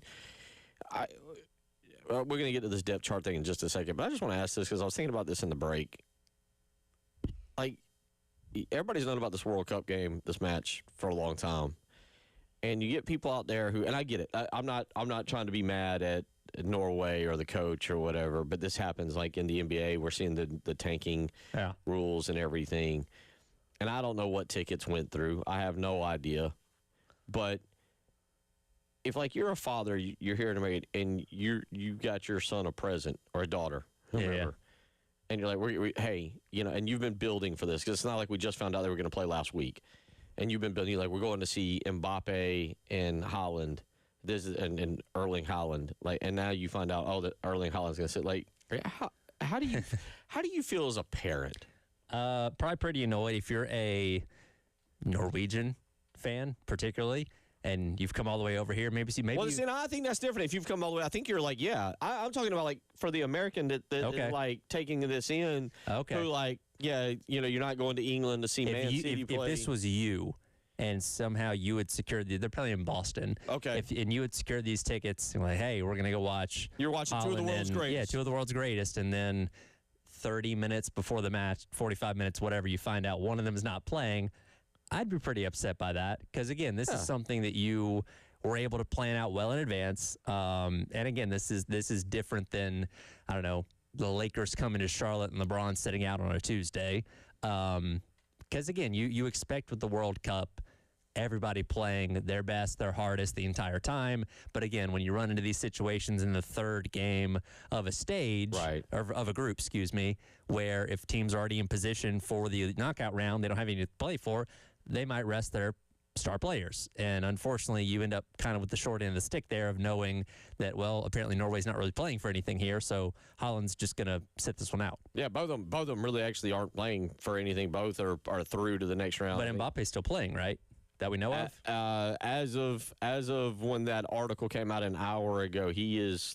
But he might not play as much as he would have in a meaningful game. Right. No, doesn't say anything about it. It just says, and it does just say it does. I mean, he will start the game on the substitutes bench. So much like Pulisic last night, he could technically get in later in the match if they want to put him in. But again, the Norwegian coach is resting his 10 players, much like America did last night. We rested, 9?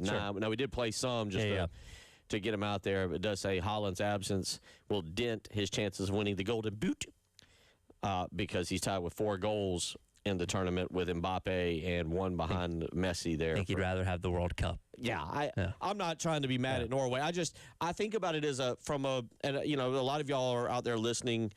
You have kids, and you think about it going up the road to Charlotte or going to Bank of America Stadium to see the Panthers. So, like, you're like, hey, no offense, very few of y'all go to see the Hornets to go to see the Hornets. Like, you're going to see the Hornets because Wemby's coming with the Spurs, or Joel Embiid's coming with the Sixers, or LeBron's coming with the Lakers, or somebody's coming with Jason Tatum's coming with the Celtics. Like, you're like, I'm going to see. If you're going to see the Hornets, kudos to you. Questionable, but kudos.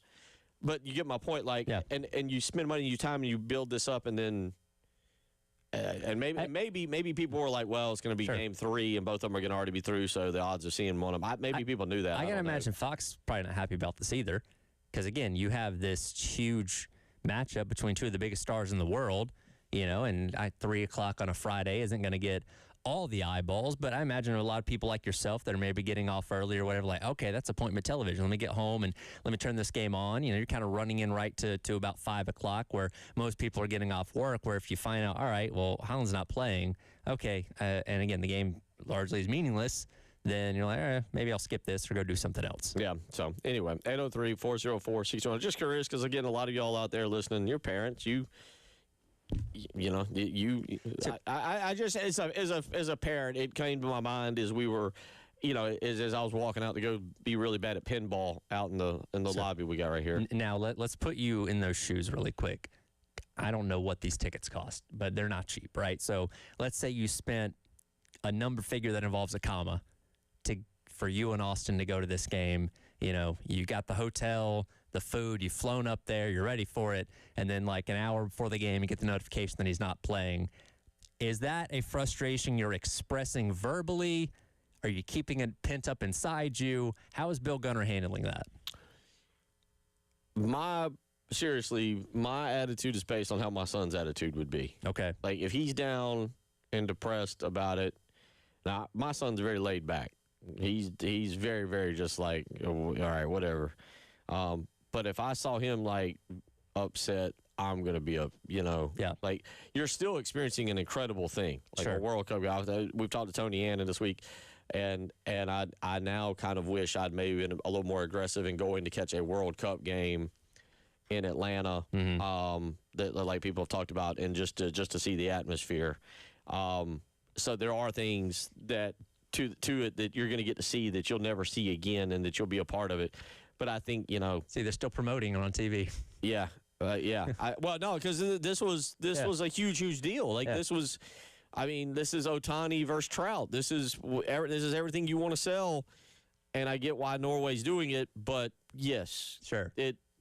I wonder from a standpoint of a fan, and like you said, I don't know what those tickets are going for, but as a dad or a mom, you spend your hard-earned money, and there's nothing you can do about it. Like, and then what are you going to do? You're going to yell and scream? Like, Yeah. You're not going to go to the game. You're still going to go. right. And it's good. And you still get to see half of it. Like Mbappe's still out there. And you're going to get to have a great experience. I just feel bad. It makes me feel bad because I know people spent some hard-earned money for that, to go and see a guy you may never see. To see Erling Haaland again, you got to go to England to go watch Man City, or you got to get another Norway ticket. Anyway, 803-404-6100. Let's do the depth chart here. Dowell Loggains coming up in just a few minutes, so we're not going to spend much time on this. Thoughts on J.C. Sherbert's Gamecock Central depth chart. Defensive line. Caleb Herring, and Dylan Stewart at the edges. Yes, I mean Stewart. That sounds about right. Again, we have proof of concept with Caleb Herring for what he did at Tennessee, and the question coming into the year is, okay, once again, who's that opposite edge rusher opposed to Dylan Stewart? It's going to be a rotation. Like, everybody's going to have their opportunity to get in there and make some plays. It doesn't surprise me that Caleb Herring would potentially be that starter for game one. Tackle. Gabriel Brownlow-Dindy, no surprise there. I'm expecting a big year from him.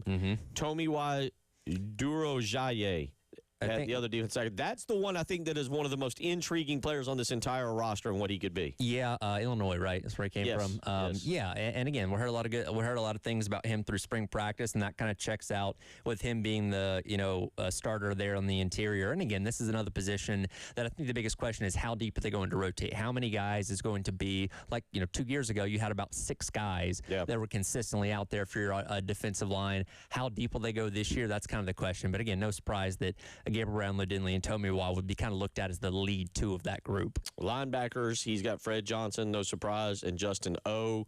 or Sean Murphy. When I had JC on a couple weeks ago, he said, watch out for Sean Murphy. He's really the experience, played at Florida State, played at Alabama, had a good year last year. Now another year is comfortable in the system. Keep an eye on him. Well, and depending on what defensive scheme they're using, all 3 of these guys can be on the field at the same time, too. And again, that's the exact same core you had from a year ago, so no reason to think it's going to look any different. Gerald Kilgore or Quashid Scott at the nickelback. Judge Collier, Vakari Swain. I like that duo at defensive back. This is where I think it gets interesting. You've got kind of it feels like the placeholders. Peyton Williams and David Busey at safety, but behind them, it feels like the future of South Carolina safety, Kendall Daniels Jr. and Xavion Currents. Yeah, and you're thinking Xavion Currents is going to be a starter by a midpoint of the year, right? Quickly, yeah. Yeah, which, I mean, that'd be great. That'd be awesome. And we'll kind of go in line with freshmen stepping up into big roles defensively, seemingly just about every single year. But, yeah, I mean, I look at this, and nothing out of that really surprises me too much. 803-404-6100. Let's catch up with Dowell Loggains when we come back. Former South Carolina offensive coordinator, current Appalachian State coach. We'll talk Lenore Sellers a little bit. We'll talk about Boone, North Carolina, and about being in the Sun Belt. It's the Halftime Show.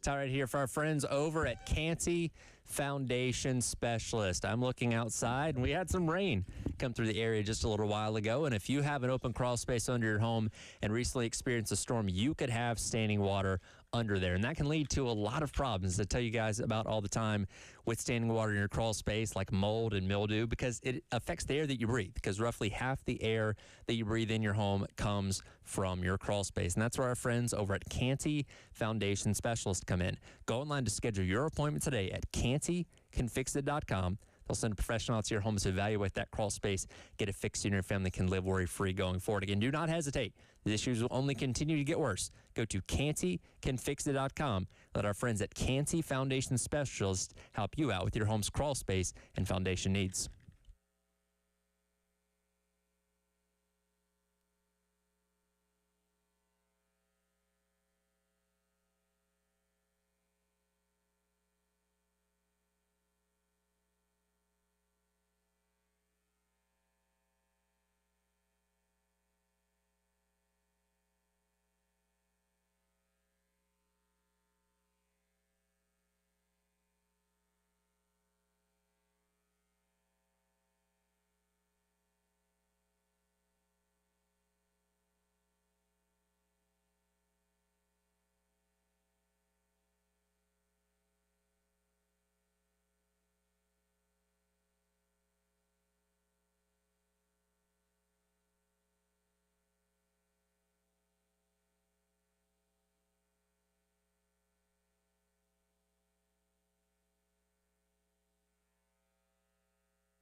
We'll keep you updated. Thank you to our buddy Steven Voy and sending me a text. And I clicked over. Scotty Scheffler is on 59 watch there, 3 to play, and right now is a very whopping 9 under today. through 15. So we'll keep an eye. He is in the lead at the Travelers Championship. We'll try and keep you updated on that before we get out of here. But now let's go to the phone lines and talk to a man who knows a thing or two about some college football, great quarterbacks, and right now, probably a great place to be living during the summer, Boone, North Carolina. Our good buddy Dowell Loggains, former Gamecock offense coordinator, and now head man at Appalachian State. Coach, hadn't talked to you in a while. How are things going for you up there in what I'm assuming is a less humid, much nicer climate? Yeah, y'all jumped the gun on me because the first question I was asking you is, what's the temperature there right now? Hot. Columbia is the hottest place in the United States. It's hot. It's hot to very hot, with a smidge of humidity located in. I would imagine it's not the same where you're at right now. It is. Yeah, it's about 73 with not any humidity. Great day. So, yeah, we've got that going for us right now. Glad to have you this afternoon. A lot of topics to get to you with, and let's start with your team, your club, and kind of where you stand up there. It's been a jump for you. I know it's been a wide range of things, going from the NFL to Arkansas to South Carolina, and now being in the Sun Belt. How has it been different going to the Sun Belt and that level? And I don't mean competition-wise, but all the things that come along with being a head coach, NIL, transfer portal, everything, as opposed to being at an SEC school like Arkansas and South Carolina. Yeah, the great thing about South Carolina is I'd never heard the word no.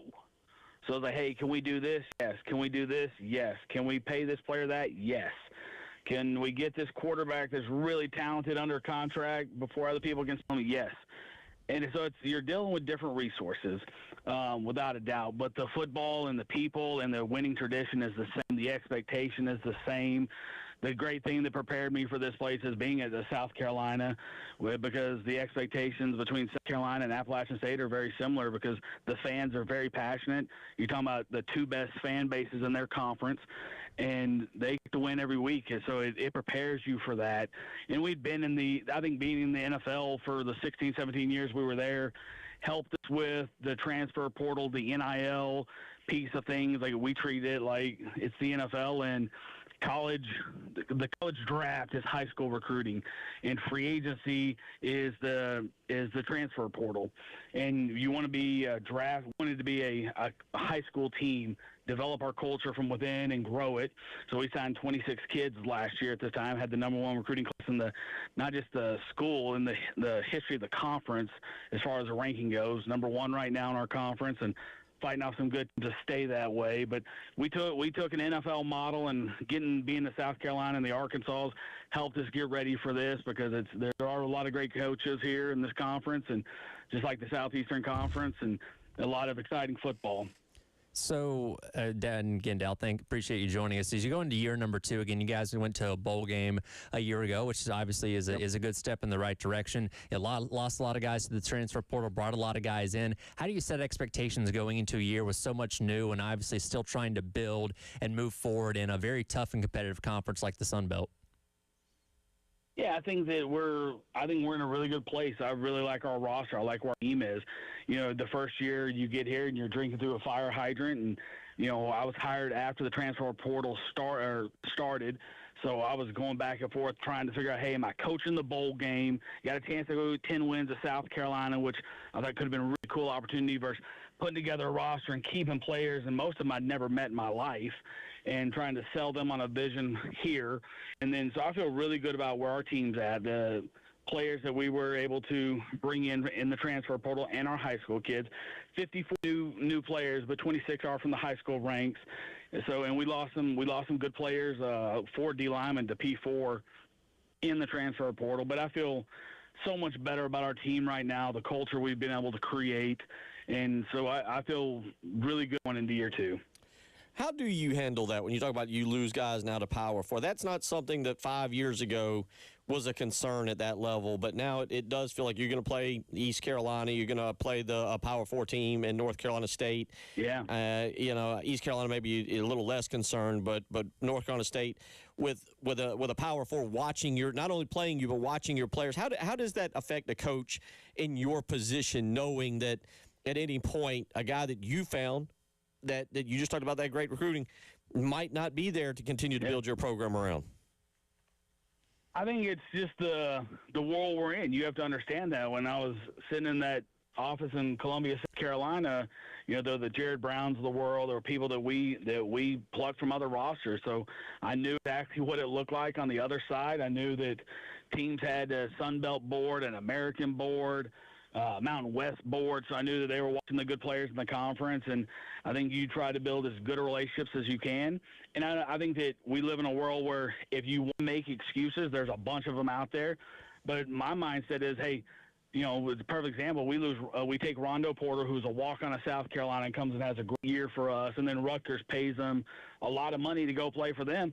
Well, our job at that point is to go find the next Rondo Porter, and that's what your mindset has to be. Like, there's no time in college football to sit around and feel sorry for yourself, because it's the old Lou Holt thing. 80% of the world doesn't care that you have problems, and the other 20% are glad you have them. So you better get going on building your roster and building your team and building your culture. Former Gamecock offensive coordinator, current head coach for App State, Dowell Loggains, joining us on the AAA Heating Air phone lines. Let's bring things into South Carolina now. Of course, a lot of hype and anticipation for Kendall Briles coming in as the offensive coordinator this upcoming year. A lot of talent like Sellers and guys like that, likely going to be playing their final seasons here. For somebody like you, when you came in as the new offensive coordinator here, what was that checklist like? What was the spring like, preseason camp leading up to your first year with a whole new group of guys as you get set to be an offensive coordinator at a new school? Yeah, I had the advantage. I came in for the bowl game. They're getting ready to play Notre Dame. So I got to preview a little bit of the roster, and it's really where I saw Xavier Legette. And you go back, and I remember it was mid-December, and Legette walks in my office, and he's like, he's got that accent. He's like, oh, hey, Colt, man, I don't know if I need to transfer, Colt. And I'm like, nah, you don't need a transfer. I was like, just give us a chance. And there's two windows at that point. You're like, hey, if you don't like how we're going to use you in May, I'll help you myself find another home. But this guy that played 4 years and had 170 yards of production, I'm like, hey, just give us a chance. We have a vision for you. And the guy goes in the first round after having 1,200 yards. And so I had an advantage of watching bowl practice and kind of watching that guy, because if you just watch stats, I don't know if you would have seen, hey, how he practiced, how he moved. And so then you're trying to get a great feel for the coaching staff, because I didn't get to bring anyone with me. The first year I brought 2 analysts, and coming from Arkansas, and you get there, you're trying to get a feel for what they were, what we believed in. You're trying to sell your vision of the offense and trying to figure out what exactly Spencer Rattler is comfortable with. So the great thing for those guys there, for Kendall, is there's a lot of tape on a really, really good player, maybe the best player in college football, at quarterback over there. And I'd probably argue the second best player in college football is the defensive end over there. So I think it's a great marriage. I think it's a great fit. I'm a big fan of Kendall. We obviously got to work together at Arkansas, and I think I'm excited for the quarterback as well. You look at Lenora Sellers. Talk a little bit about the player that you first saw when you arrived. Yeah. You talk about, you saw Xavier Legette, but footwork, fundamentals, things of that nature that you first saw when you get on campus and you see Lenora Sellers, and then what you saw in your final game against Clemson where he's got that run for the touchdown. Well, so don't forget this now. I get there, December 8th or 10th. Lenora Sellers is committed to Syracuse. Oh, yeah, sure. And it goes into, hey, what's going on with that guy? Because I watch his tape. There's not a quarterback commit in that class. And I just had a belief as a quarterback coach and offensive coordinator, you want to take a quarterback in every class. And I started watching this guy and started asking them, hey, why haven't we been recruiting him? We'd offered him, but they hadn't been recruiting him. And I'm watching this kid, and he's winning state championships. He'd overcome hard things with a knee injury. He was a great soccer player, so I loved his feet. He had great feet, great size. But when I got on the phone with him, they're at the Shrine Bowl, and we're talking every day, and I'm trying to flip him. And, he wants to know, hey, he's got the chip on his shoulder because South Carolina really hadn't recruited him hard, and we're going back and forth every night and just, talking about why he should come there. And finally got him after the Shrine Bowl to come over and just spend a day with us. But the thing I loved about him was he asked all the right questions. He asked the hard questions. It wasn't NIL and those things. It was, what do you see? How can I get better? what's the offense look like? Have you ever coached a quarterback with my skill set? So then I'm selling him on Vince Young. I'm like, hey, this guy, he was my quarterback in Tennessee. He went to 2 Pro Bowls, was on the cover of Madden, Rookie of the Year, and we're selling him on a vision that way. And then you go, my last game of South Carolina, and the run happened. Now, I wanted to choke him on the run because we were in a 3-0, and earlier in the game, he threw a pick in the red area, so he was mad at Nick at Harbor because Harbor cut a route off on him. And we get Clemson. They go man coverage, exactly what we thought. And it's corners over, and I love our matchup. We got Nick on a linebacker. I'm like, here we go. We're about to win the game right here. And it's 3rd and 16. And Nick just rages off the ball like Nick does. And he's wide open. And I'm like, here it is, touchdown. And he doesn't throw the ball to him. And all of a sudden, he takes the ball and takes off running and makes this amazing run and scores a touchdown. We beat our rival at their place, which is awesome. And after the game, I'm like, hey, what were you doing? He goes, I knew why you called the play. And I don't think the story's ever been told. I knew why you called the play. I knew when the linebacker matched up on him, we had him. But I was still mad about the interception in the red area. And I go, well, what were you? It was 3rd and 16. Like, we're trying to win the game. He goes, I just thought to myself, I have to score. And he did. So it was an unbelievable play. The year we started off 3-3, and I remember the first game of the season. There were discussions in that offseason like, hey, do we take a transfer portal guy? Do we not? Lenore's had done a great job as a backup, but it's still you're going to go start as a very young player in the Southeast Conference. And the first game of the season, you could just feel all the nerves. We're playing ODU, and we look choppy on offense, and it just we get to 3-3, but you saw just keep getting better every week. He just kept getting better. He was so driven. He worked so hard. He cares about South Carolina football. He cares about his teammates and just a relentless effort to get better. And by the end of the season, he's being talked about the Heisman Trophy. You win 6 in a row. You beat Clemson, and he deserves all the credit because he worked his tail off. And the thing you love about a quarterback is when they make the people around them better. The way you get good quarterback play is you get those other 10 guys around him to play well, but Lenore's made everyone around him better. So that's what you love about having a quarterback like that and a leader like that and a great face of the franchise. Coach, we appreciate it. Definitely want to get you back on as we get closer. Know you got a lot of media obligations coming up, and of course, something that they call fall practice. But we want to have you back on before the start of the season, and we're definitely following you and pulling for you. And good luck up there in Boone, and enjoy the weather. Enjoy it much better than what we got going here. Yeah. Absolutely. If y'all ever make it over here, let me know. I'll take you out and play golf in weather where you can enjoy the golf and all those things. But I appreciate you guys having on, and we'll talk soon. Sounds great. Look forward to it. Definitely won't turn that down. Dowell Loggains, coach at Appalachian State, and, of course, former Gamecock offense coordinator. Great story there. We'll come back, wrap everything up. It's the halftime show.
All right, well, that was an interesting time with Dowell Loggains. You get the story on the touchdown run. I had not heard that. They had a play called up specifically for Nick Harbor in the slot, I guess, against the linebacker at Clemson. And Lenore Sellers said, you know what, I got to score. 16 yards to go. Doesn't matter. I got to score. But isn't that the most like offensive coordinator thing in the world? That despite the success of the play, what are you doing? Right. I called the play for a reason. Yeah, and that's understandable. That's understandable. But that's where, and I'm not, and this isn't about Dowell Loggains, and it's not meant to be about Mike Shula, but it is. That right there, I think, is where it feels like things went haywire last year. Mm-hmm. Where Dow allowed Lenoris to be Lenoris, and Mike Shula boxed him in, and how Kendall Briles handles that. And we'll talk more about it. We've got 71 days until we really are elite and into it and breaking it down. But yeah, you hear that story, and look, the story ends well, right? He gets the first down, South Carolina wins the game. I don't know if that story gets told the same if he gets sacked and South Carolina doesn't win the ball game. We might be talking a whole different story and a whole different feeling. But it was a great way for Dowell Loggains to go out, and certainly at that time where Lenore Sellers was in his career, and now it's a redemption. Is it a redemption? It's going to be a redemption story, right? Like is it a redemption story this year? For who? Lenore Sellers. I think so. Yeah. Because again, I think the perception of him shifted a lot in a lot of people's minds last year because, again, he was playing like one of the best quarterbacks in all of college football at the end of that 2024 season. There's a reason why he was getting Heisman hype and first-round hype and all that kind of stuff. And everybody kept waiting, like, all right, when's he going to break out? When's he going to have that Lenore Sellers game and get back to his form? And it never happened last year. And, again, we put a lot of that on Mike Shula, and the hope is that Kendall Briles is able to unlock that once again. But, yeah, I think there's a bit of a redemption arc here going on for Lenore Sellers, and that's not the only reason he came back, but part of it. Yeah, well, we'll see. Obviously, as we get closer and more and closer, I'm under the assumption, to my knowledge, Shane Beamer is not announced. I would imagine maybe next week is maybe when we'll find out who's going to SEC Media Day. Maybe a week after. Maybe I don't. Yeah. We're right at it. Yeah, but we're getting close. I imagine that Lenoris will be, look, no offense to everybody, but you've been there once. I've been to a bunch of them. You take guys who speak well, who represent the university. No offense, you can't have guys that are 1- and 2-word answers. Right. You want guys who typically are going to be talkative, and Lenoris is that and speaks very well. Actually, he was there last year. We had him on. Yeah, he's started to open up a little bit more. So we'll see if he goes back. Been a fun week. We have tracked down Gracie the giraffe. She has been found. We think. I need to know about the ears. True. So, Dave, thank you for everything. Tyler, welcome back. Thank you. And we'll do it again next week. Countdown to the 4th of July. Y'all have a great weekend.